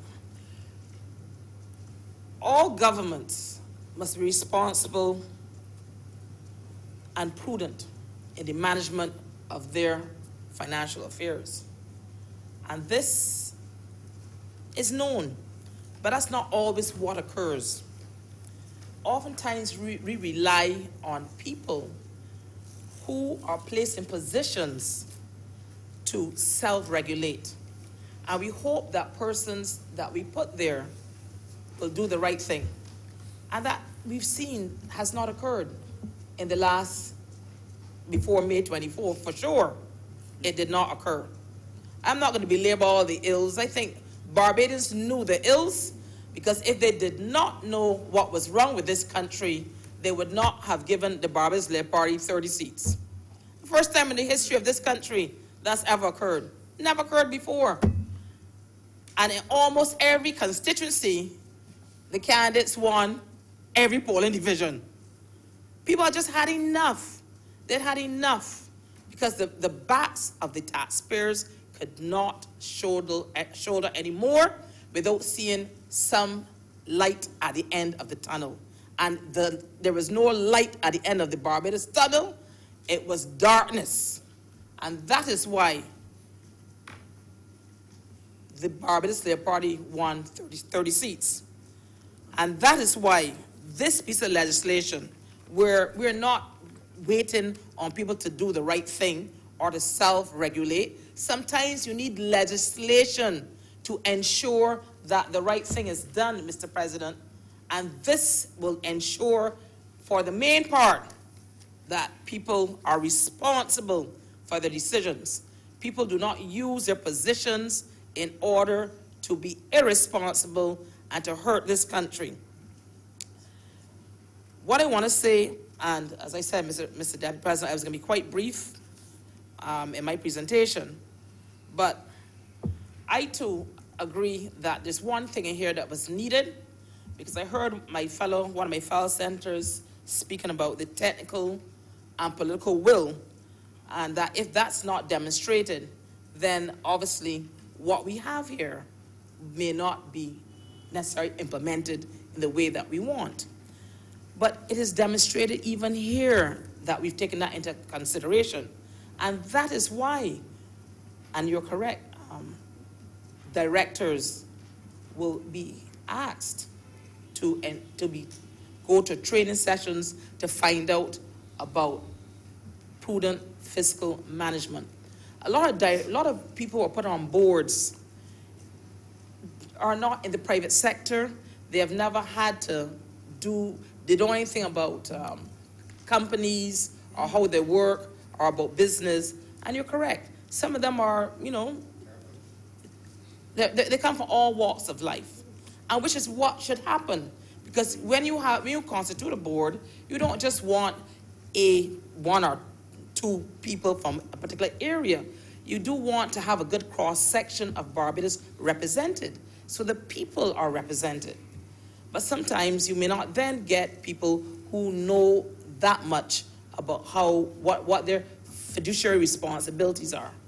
And these training sessions will ensure that everyone gets that opportunity. Because we, as this government, this Barbados Labour Party government, does not intend on using state-owned enterprises in order to rack up huge debts and burden generations of Bajans, as has occurred previously. And finally, Mr. Deputy President, I just want to say that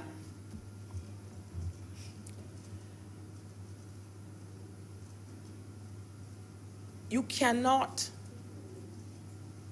teach integrity. You cannot teach integrity. Either a person has integrity, which then allows them to maintain and adhere to good governance, or they don't. You cannot teach integrity.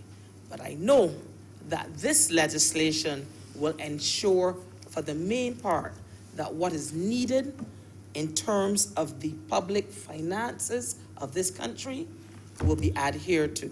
And with that, I'm obliged to you, Mr. Deputy President. Thank you, Senator Moore. I recognize Senator Rudy Grant.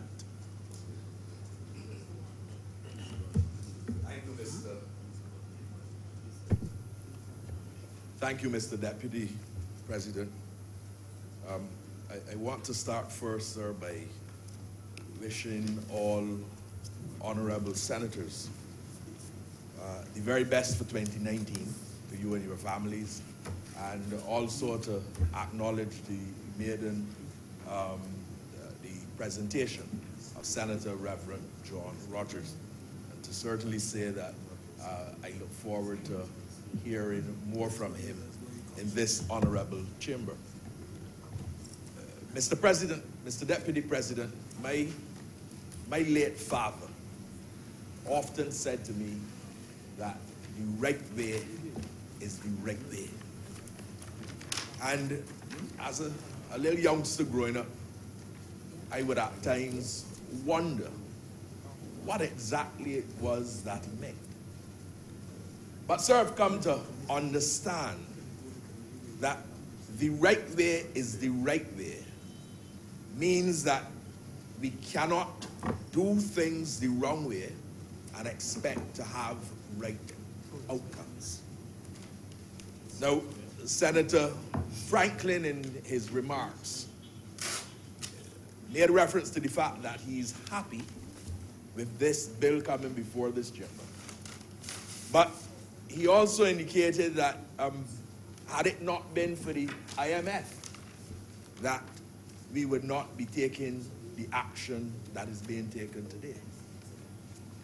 Sir, I want to tell Senator Franklin that the Barbados Labour Party, which I know that he's very familiar with as a member of the party, has over the years in government produced a document called Promises and Performances.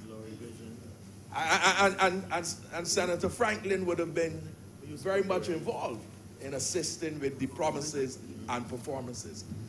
And I reference that, sir, only to communicate that the Barbados Labour Party strongly believes that when a manifesto is brought to the people, when a covenant of hope is brought, that in actuality what we are doing is that we are presenting a social contract, and that we are committed to executing those policies that we have identified. So I also at the very outset want to make some reference to comments made by my good friend Senator Monique Tate. And Senator Tate talked about the bill and not having enough time Of course, sir, I totally disagree with that. Sir, there's a report of the Joint Select Committee that has been brought to this honorable chamber. And the report...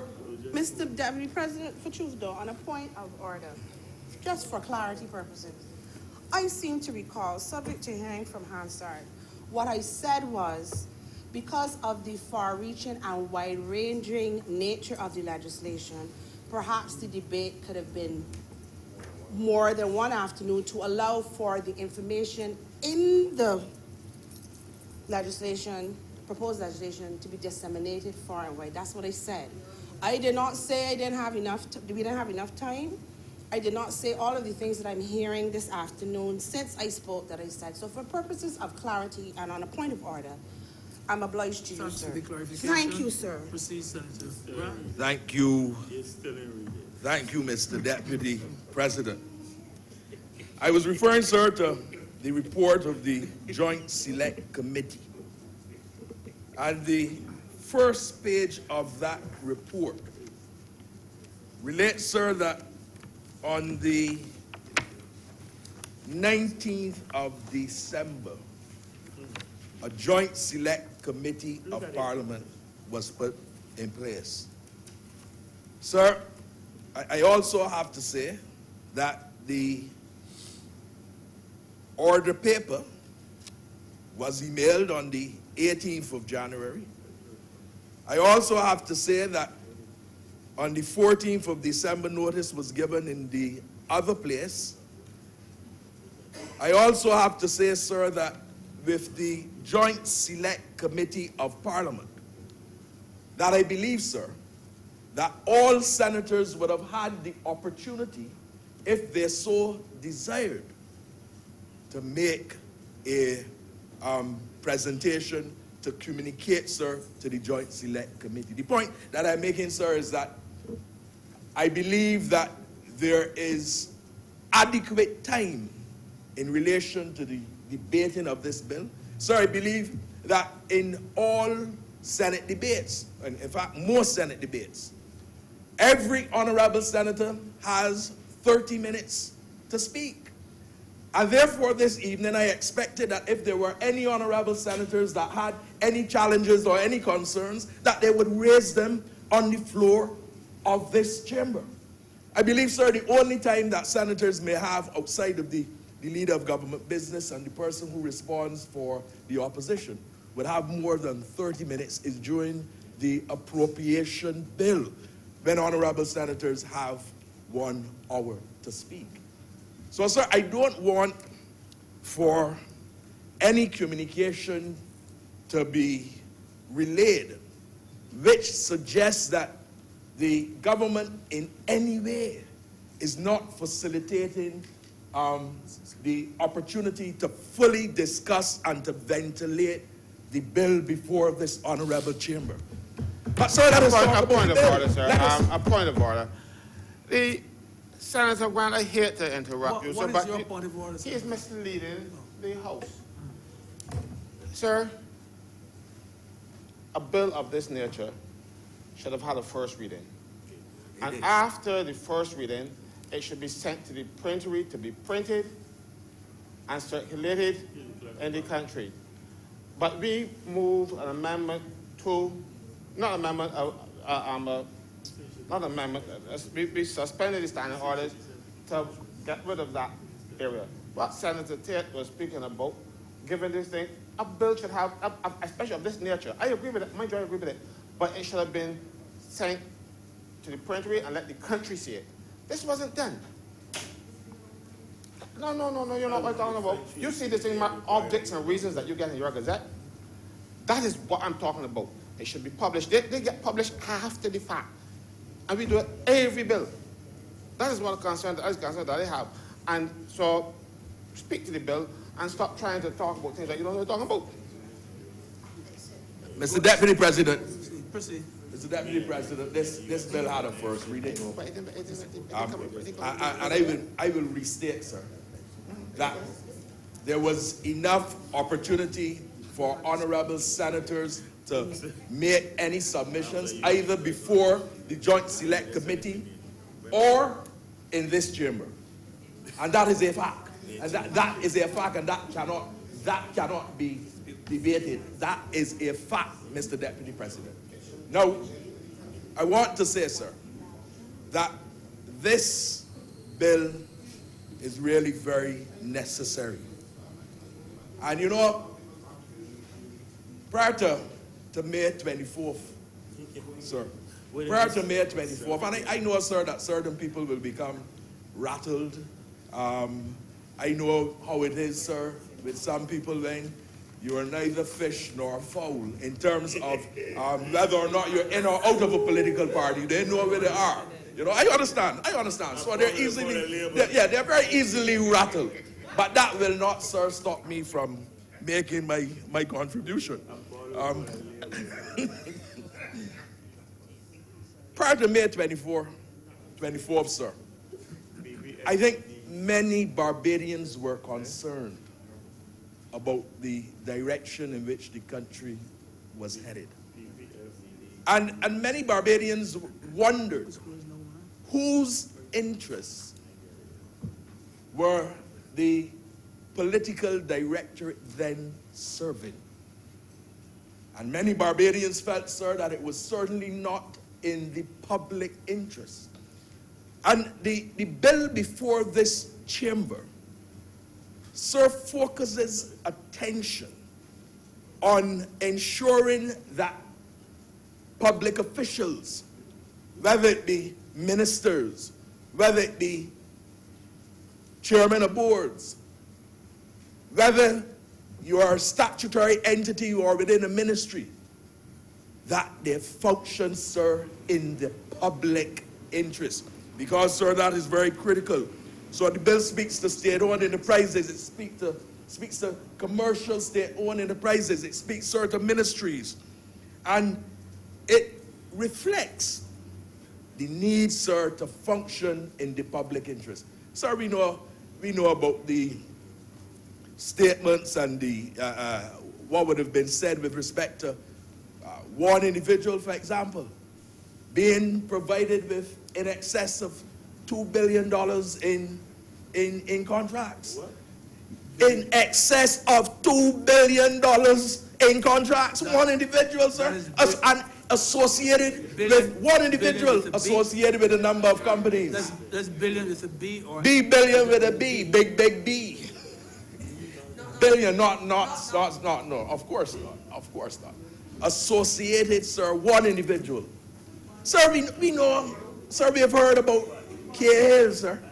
Waste the energy. Listen, it had to be abandoned because the Barbados Labour Party brought it to the attention of the public. The reality is, sir, that the Barbados Labour Party takes very seriously its responsibility to protect the public interest. And this bill, sir, seeks to ensure that that is facilitated through the officers that are functioning in the various areas. Sir, we know about the excessive legal fees. So I told you already about, I saw a bill, sir, in relation to a legal fee in excess of $5 million. In excess of $5 million, the person got $1.5 million. They're very happy to go along about the business. Huh? You go along about the business. But I will say to you, sir, that if there's one thing I agree with Senator Franklin about, is that the public of Barbados, they want to see justice. They want to see somebody from the last administration involved in all of the wastage, involved with all of the corruption that existed. They want to see somebody brought to justice because the people of Barbados have been wronged. We feel, sir, that it is very important for us to bring legislation such as this. Sir, section 23. 23. And I want, sir, I know that there are sections that would have been spoken to before. Clause 20. Clause 23, sir. Just give me a little time, sir, to get to my. I know that I got. I know, sir, that I have half an hour to speak, so. Page 34. First, so it starts on page 33, liability for funds.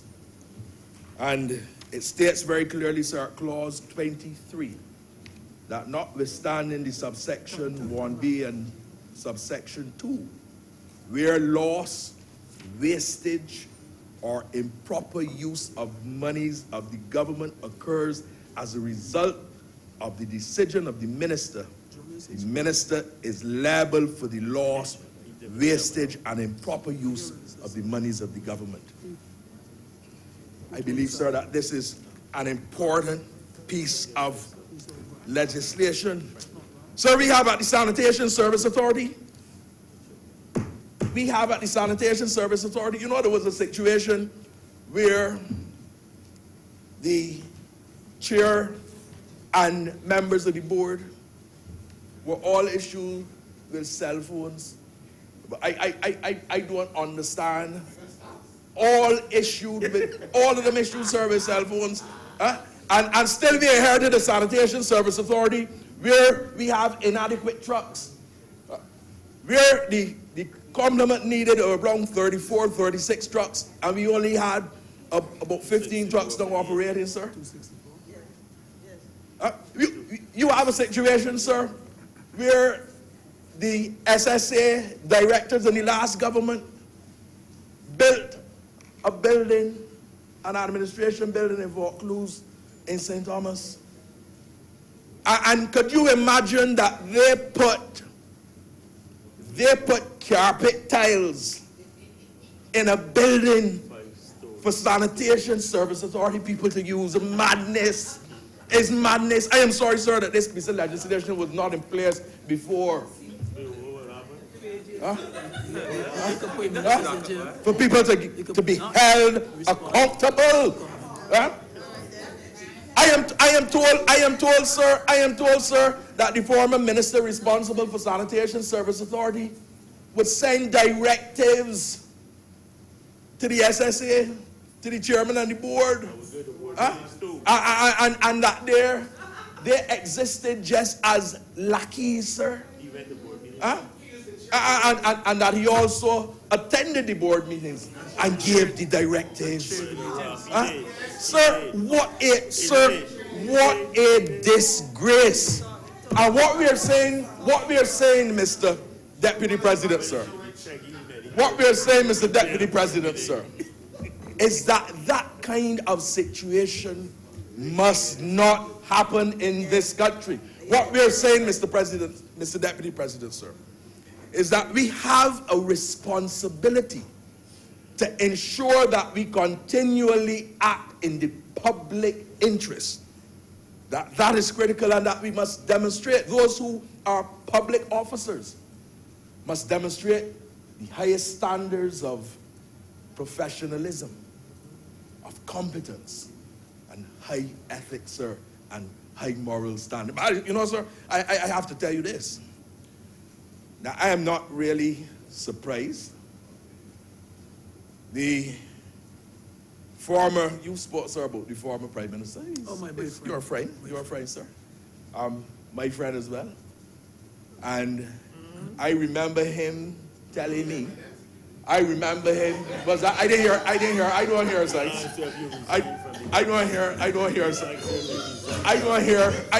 size. Sir, you know, I'm sure that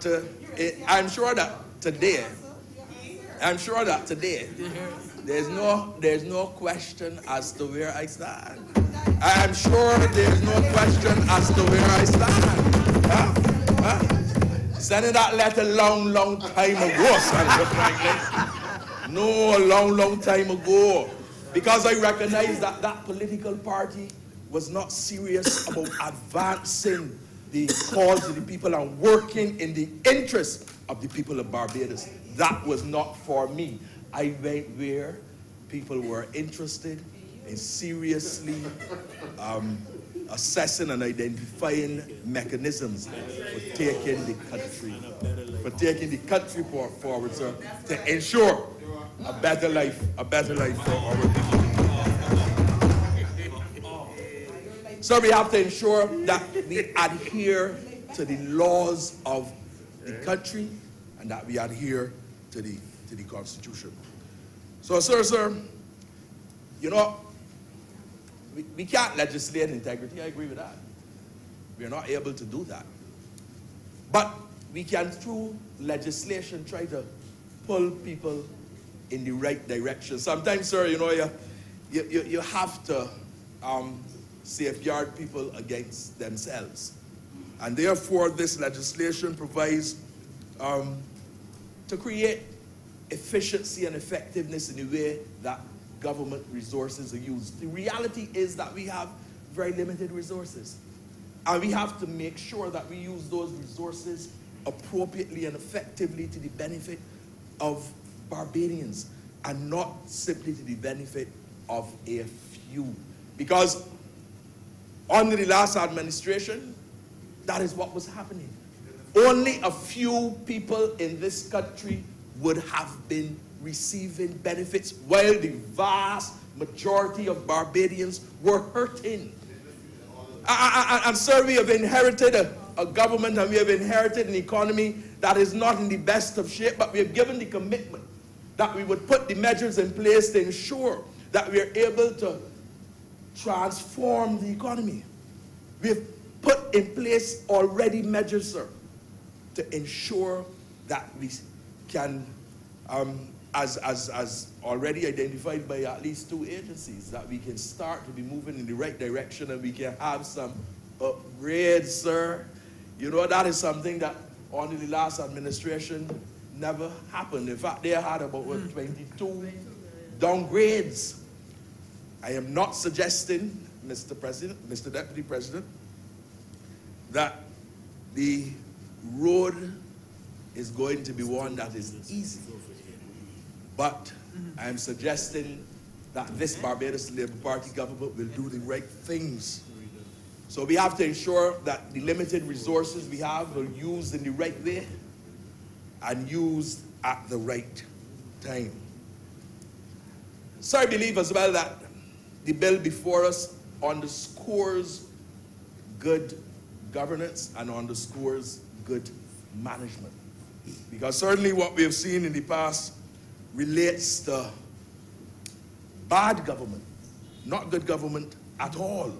And we need to ensure that the commitment which we have given with respect to transparency and accountability, that commitment, sir, is made a reality. And I believe the bill, sir, and I'm looking for the particular section, part 9 of the bill relates quite a bit to accountability. The training of directors. We have to ensure that is very critical and very important. Senator Nurse made reference to that. The reality is that there are persons that are appointed as directors to statutory entities, the state-owned enterprises, would have never functioned in that capacity before. And we have to provide them with the relevant training to ensure that they properly carry out their jobs. This legislation, sir, places quite a bit of emphasis on state-owned enterprises. The reality is that in the past, there have been state-owned enterprises that have been able to perform and to function as they liked under the direction, particularly under the last Democratic Labour Party administration, under the direction of the minister.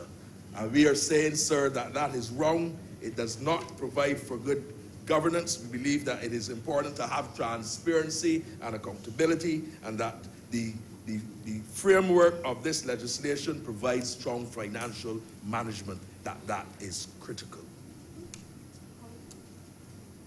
Sir, you know, I mentioned bad government before.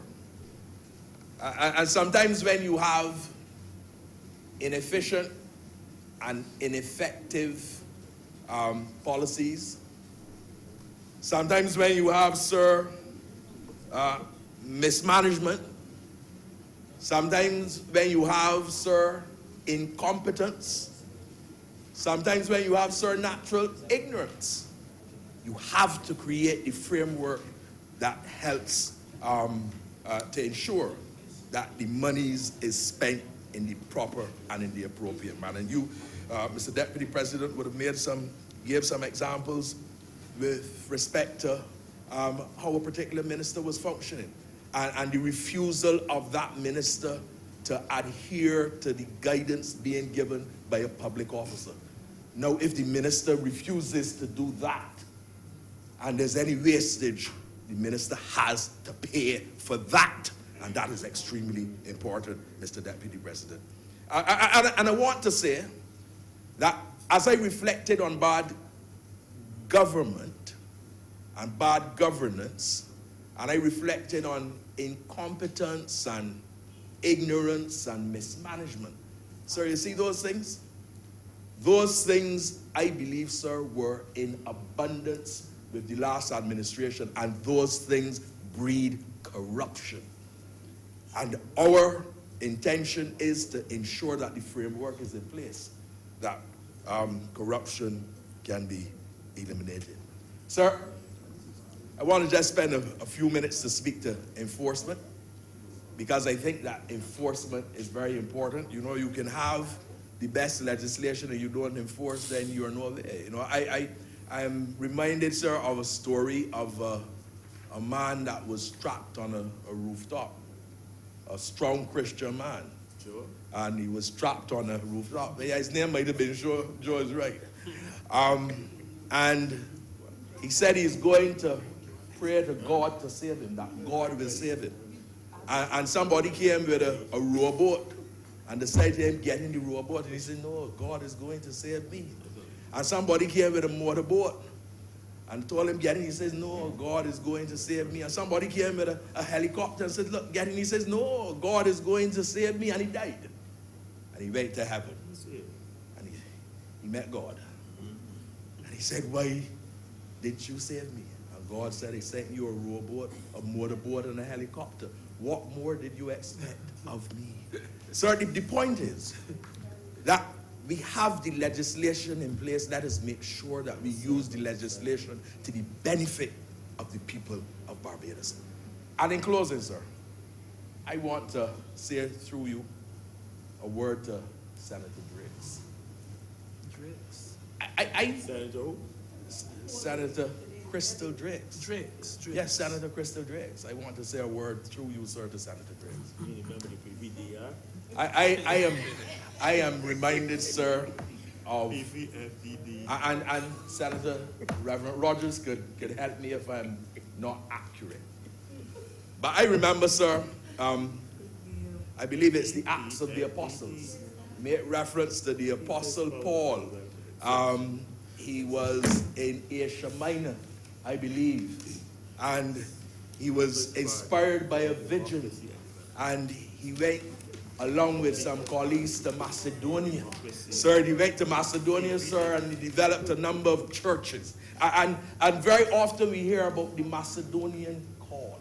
You know, and he went, the Apostle Paul, sir, went to Macedonia and did tremendous work.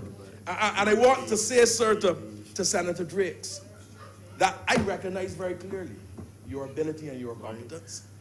I recognize that just like Paul, because the truth is that the Apostle Paul was not sure initially as to where he was going. Initially, his focus would have been in Asia Minor, but he ended up in Macedonia. Reverend Rogers could correct me if he thinks I'm straight or I'm wrong. But the point is this. The point, sir, is this, sir. The point, sir, is this. That I'm simply saying to Senator Driggs, come over to Macedonia. Sir, with those few words, I give my full support to this bill. Thank you.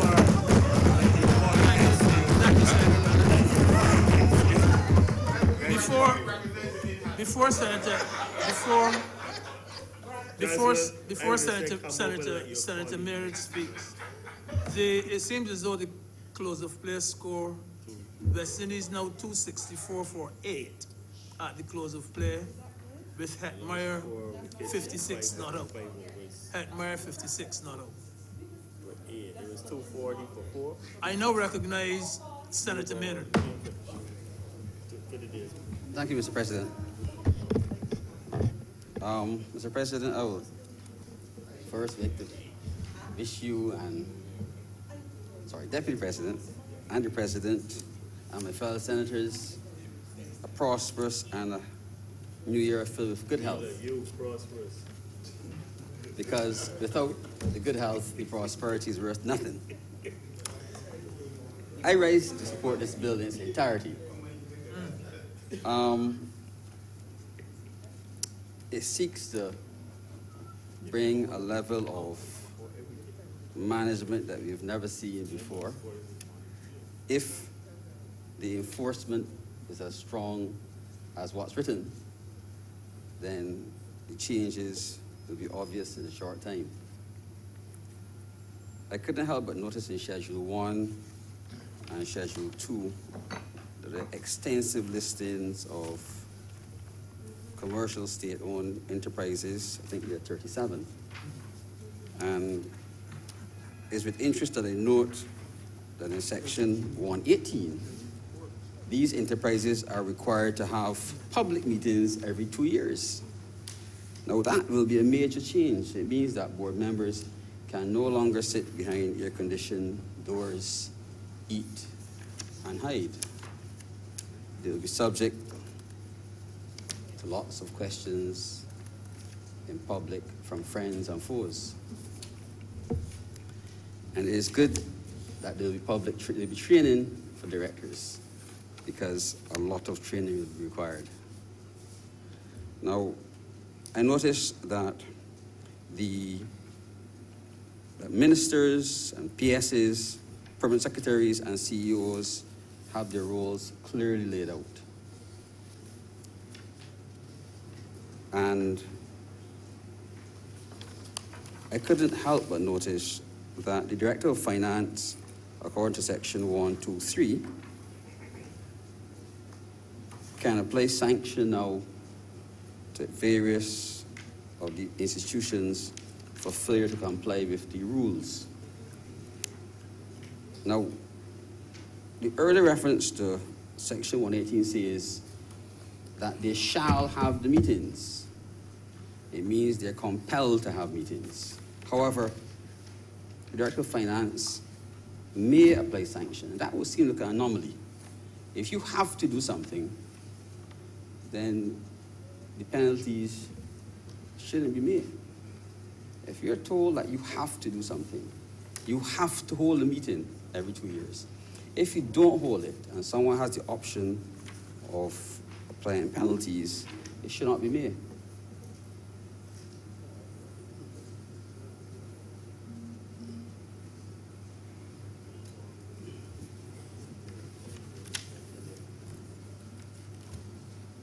Under Section 118, it says the board shall be obligated to hold meetings, and lays out 3 things. And then on Section 123, it says Director of Finance may apply sanction and make recommendations.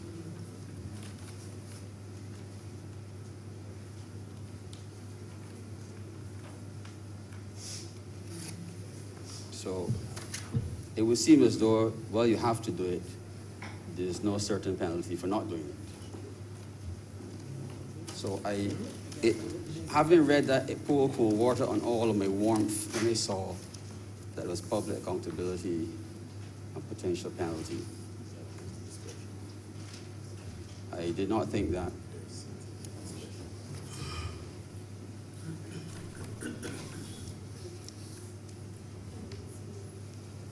I was exceptionally happy when I read the first part.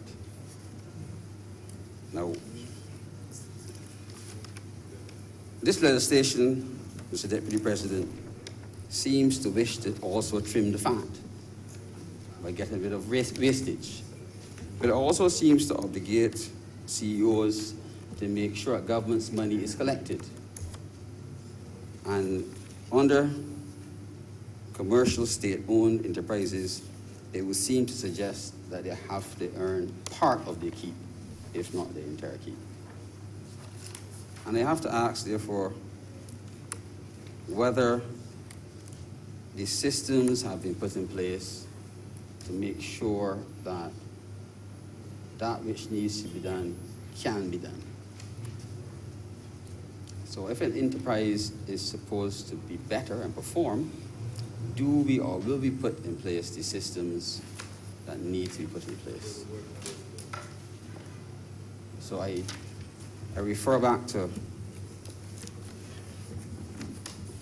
my beloved institution, number 32, listed under commercial state-owned enterprises, the QEH, and I ask whether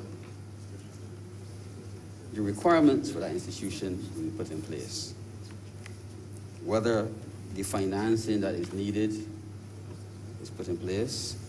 It appears that the selection of the board of the QH is now fighting fit. It has a wide cross-section of people on the board with lots of expertise, but without the required financing, we will still come back and have the same problems.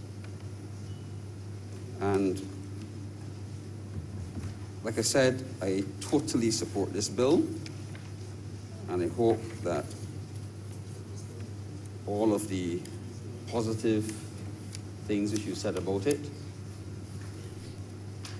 and the hopes that it will take us forward will be achieved, and that the public will be able to sit or stand in the crowded rooms and hear about public accountability in the future. Mr. Deputy President, I'm obliged to you.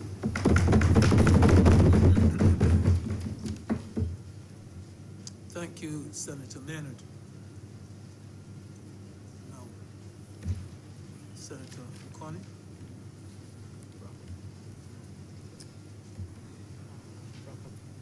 Mr. Deputy President, I wish to thank the honourable members for their contribution.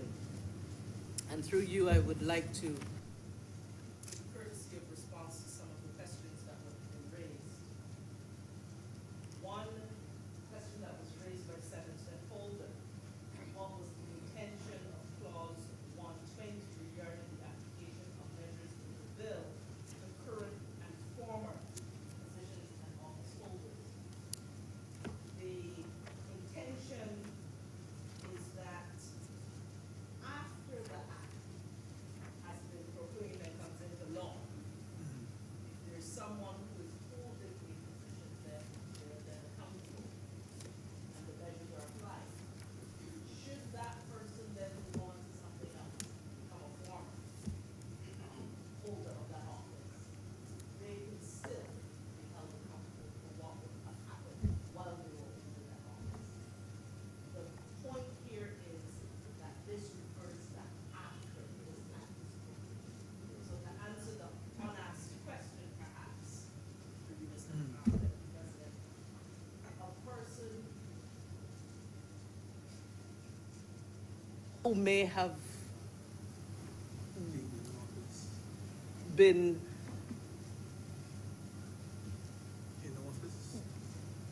in office before this act comes into law cannot be charged under this particular act. Does that answer your question?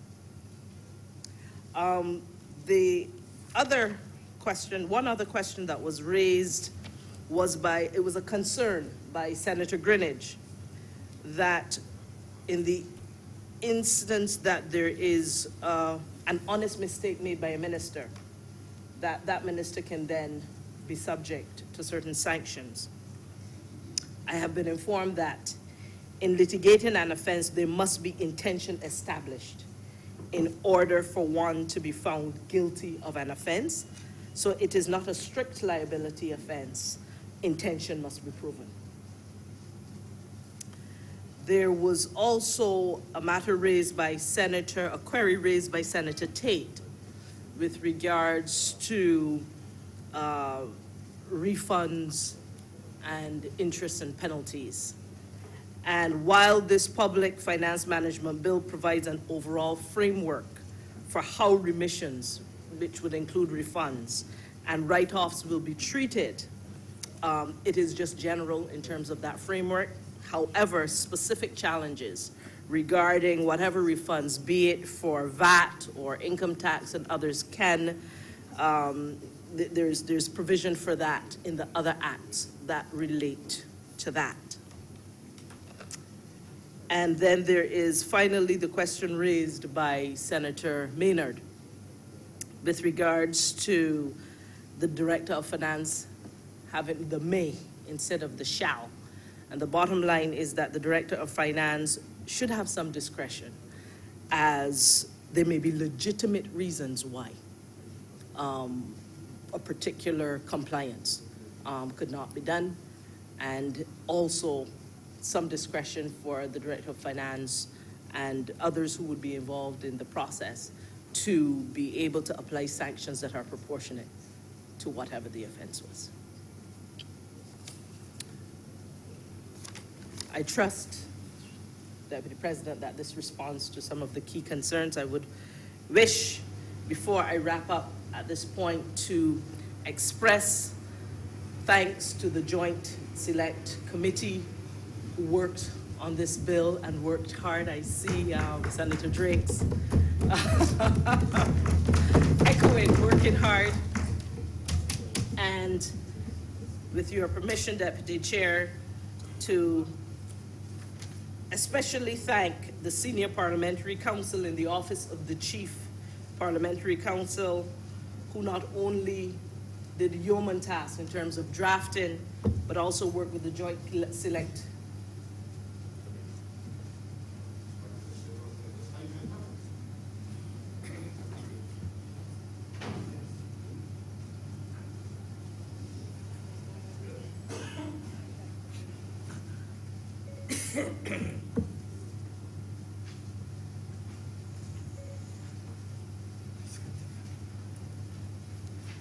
Thank you, Mr. President.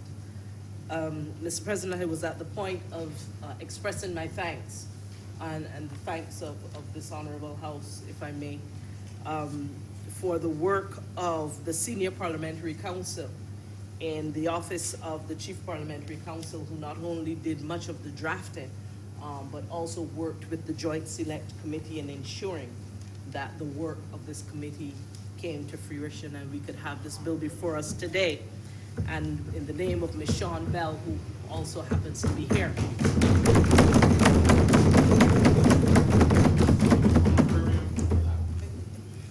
Mr. President, some people may have different ideas, as we would have heard, about what should or should not be included in this bill, and where language should be stronger, more prohibitive, or less so. But the fundamental thing that we all agree, Mr. President, is that this bill moves Barbados in the right direction. And that in terms of bringing discipline, transparency, accountability, and better risk management, it certainly does the job. And with that in mind, Mr. President, I wish to wrap up on this bill and again beg to move that this bill be read a second time.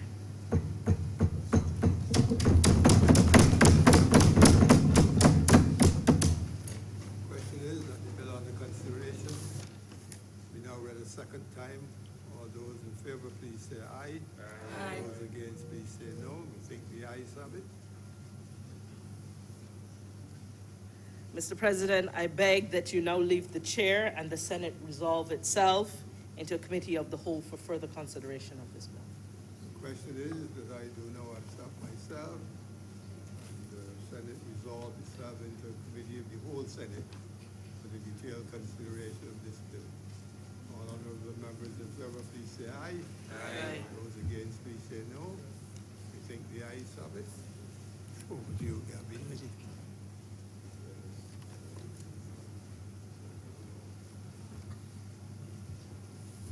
The Senate is now in committee.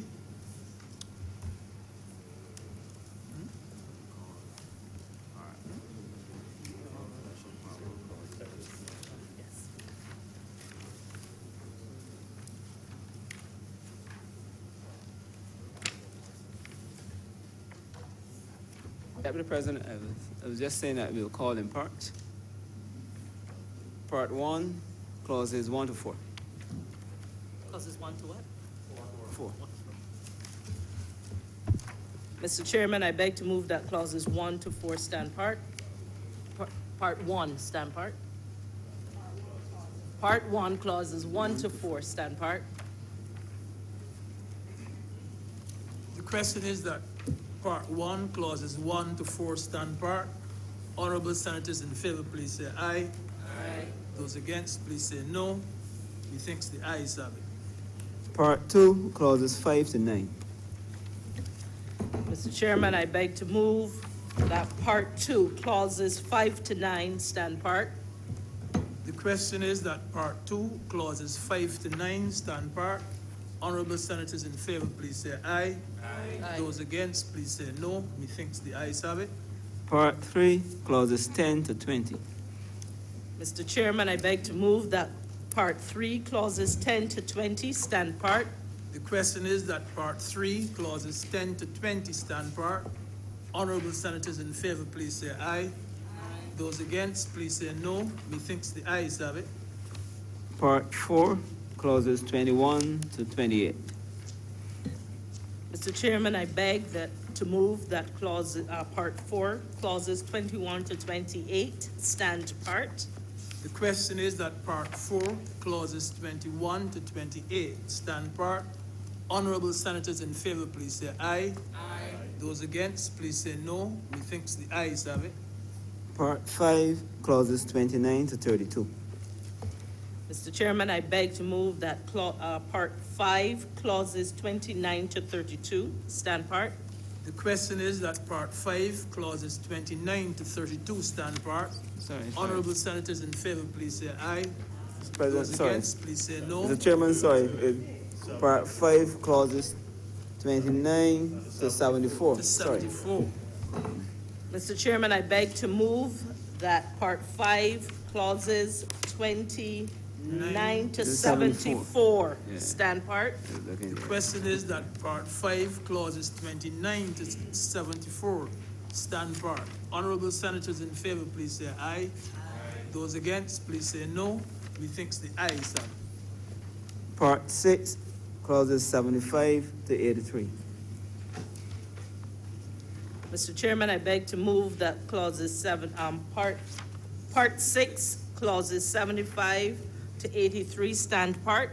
The question is that Part 6, clauses 75 to 83 stand part. Honourable senators in favor, please say aye. Aye. Those against, please say no. Methinks the ayes have it. Part 7, clauses 84 to 91. Mr. Chairman, I beg to move that Part 7, clauses 84 to 91 stand part. The question is that Part 7, clauses 84 to 91 stand part. Honourable senators in favor, please say aye. Aye. Those against, please say no. Methinks the ayes have it. Part 8, clauses 92 and 93. Mr. Chairman, I beg to move that Part 8, clauses 92 and 93 stand part. The question is that Part 8, clauses 92 to 93 stand part. Honourable senators in favor, please say aye. Aye. Those against, please say no. Methinks the ayes have it. Part 9, clauses 94 to 119. Mr. Chairman, I beg to move that Part 9, clauses 94 to 119 stand part. The question is that Part 9, clauses 94 to 119 stand part. Honourable senators in favor, please say aye. Aye. Those against, please say no. Methinks the ayes have it. Part 10, clauses 120 to 128. Mr. Chairman, I beg to move that Part 10, clauses 120 to 128 stand part. The question is that Part 10, clauses 120 to 128 stand part. Honourable Senators in favor, please say aye. Aye. Those against, please say no. Methinks the ayes have it. Part 11, clauses 129 to 133. 333. Mr. Chairman, I beg to move that Part 10, Part 11, clauses 129 to 133 stand part. The question is that Part 11, clauses 129 to 133 stand part. Honourable Senators in favor, please say aye. Aye. Those against, please say no. Methinks the ayes have it. First schedule. Mr. Chairman, I beg to move that the first schedule be the first schedule to the bill. The question is that the first schedule... Mr. Deputy President, just a query. The next schedule is the one commercial entities, and the first one here is the ones that government should be financing. BRA is not in the first schedule, and BRA is not a commercial entity. It does not. It collects government money, but it doesn't make any money of its own. So I think that it should be in the first schedule. But you can advise me if I am already other. BRA.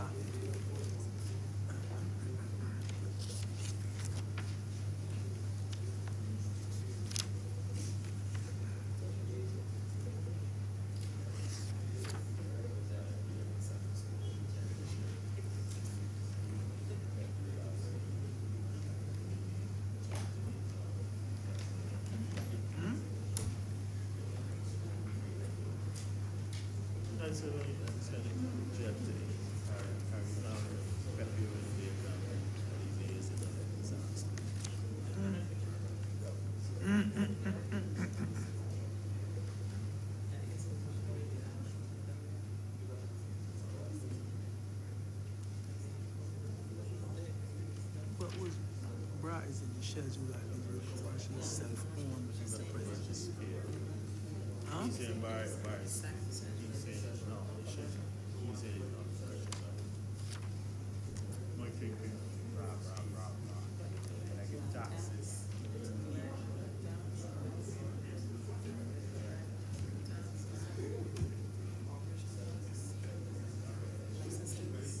So they will put them over there. Maybe Financial Trading Commission.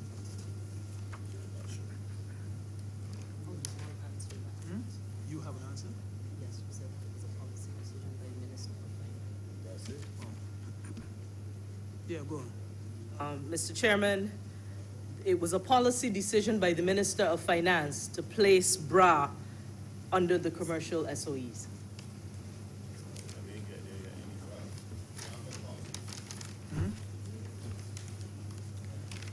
The question is that the first schedule Be the first schedule to the bill. I beg to move that the first schedule be the first schedule to the bill. The question is that the first schedule be the first schedule to the bill.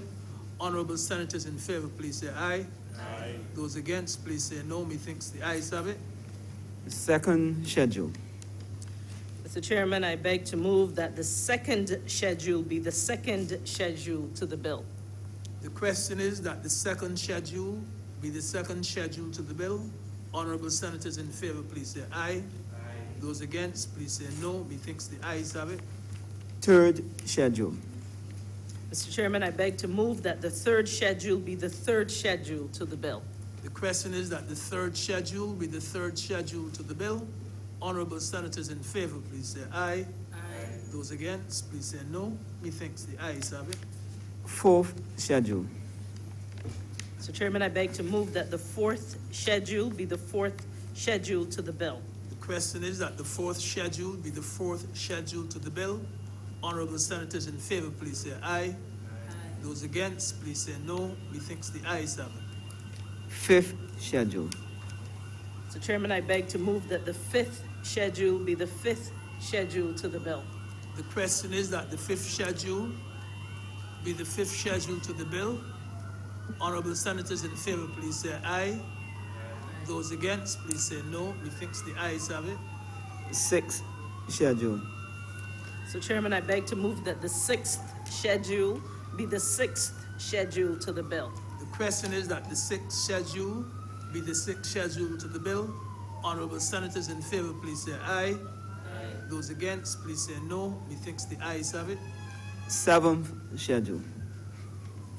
So Chairman, I beg to move that the seventh schedule be the seventh schedule to the bill. The question is that the seventh schedule be the seventh schedule to the bill. Honourable senators in favor, please say aye.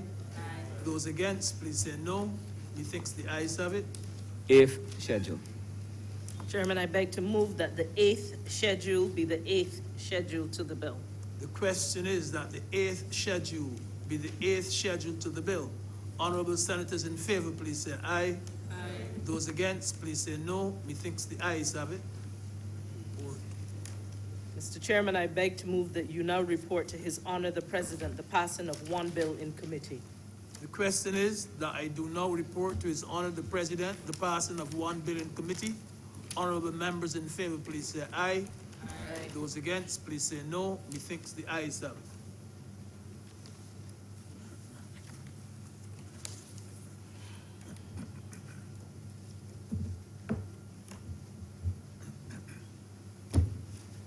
The chairman has reported to me the passage of the bill under consideration in committee. Mr. President, I beg to move that this bill be now read a third time. Question is that the bill under consideration be now read a third time. All honourable members in favor, please say aye. Those against, please say no. I think the ayes have it.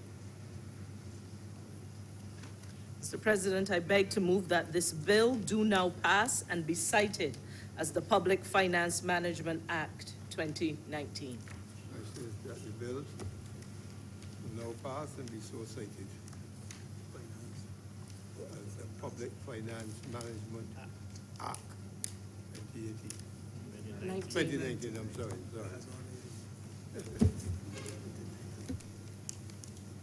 All those in favor, please say aye. Those against, please so no. The bill is now passed and will be so cited. Mr. President, I beg to move that the sitting be now suspended for 15 minutes to resume at 6:15. Start the session be now suspended until 6:50. All honourable members in favor, please say aye. Those against, please say no. We are now in suspension until 6:50.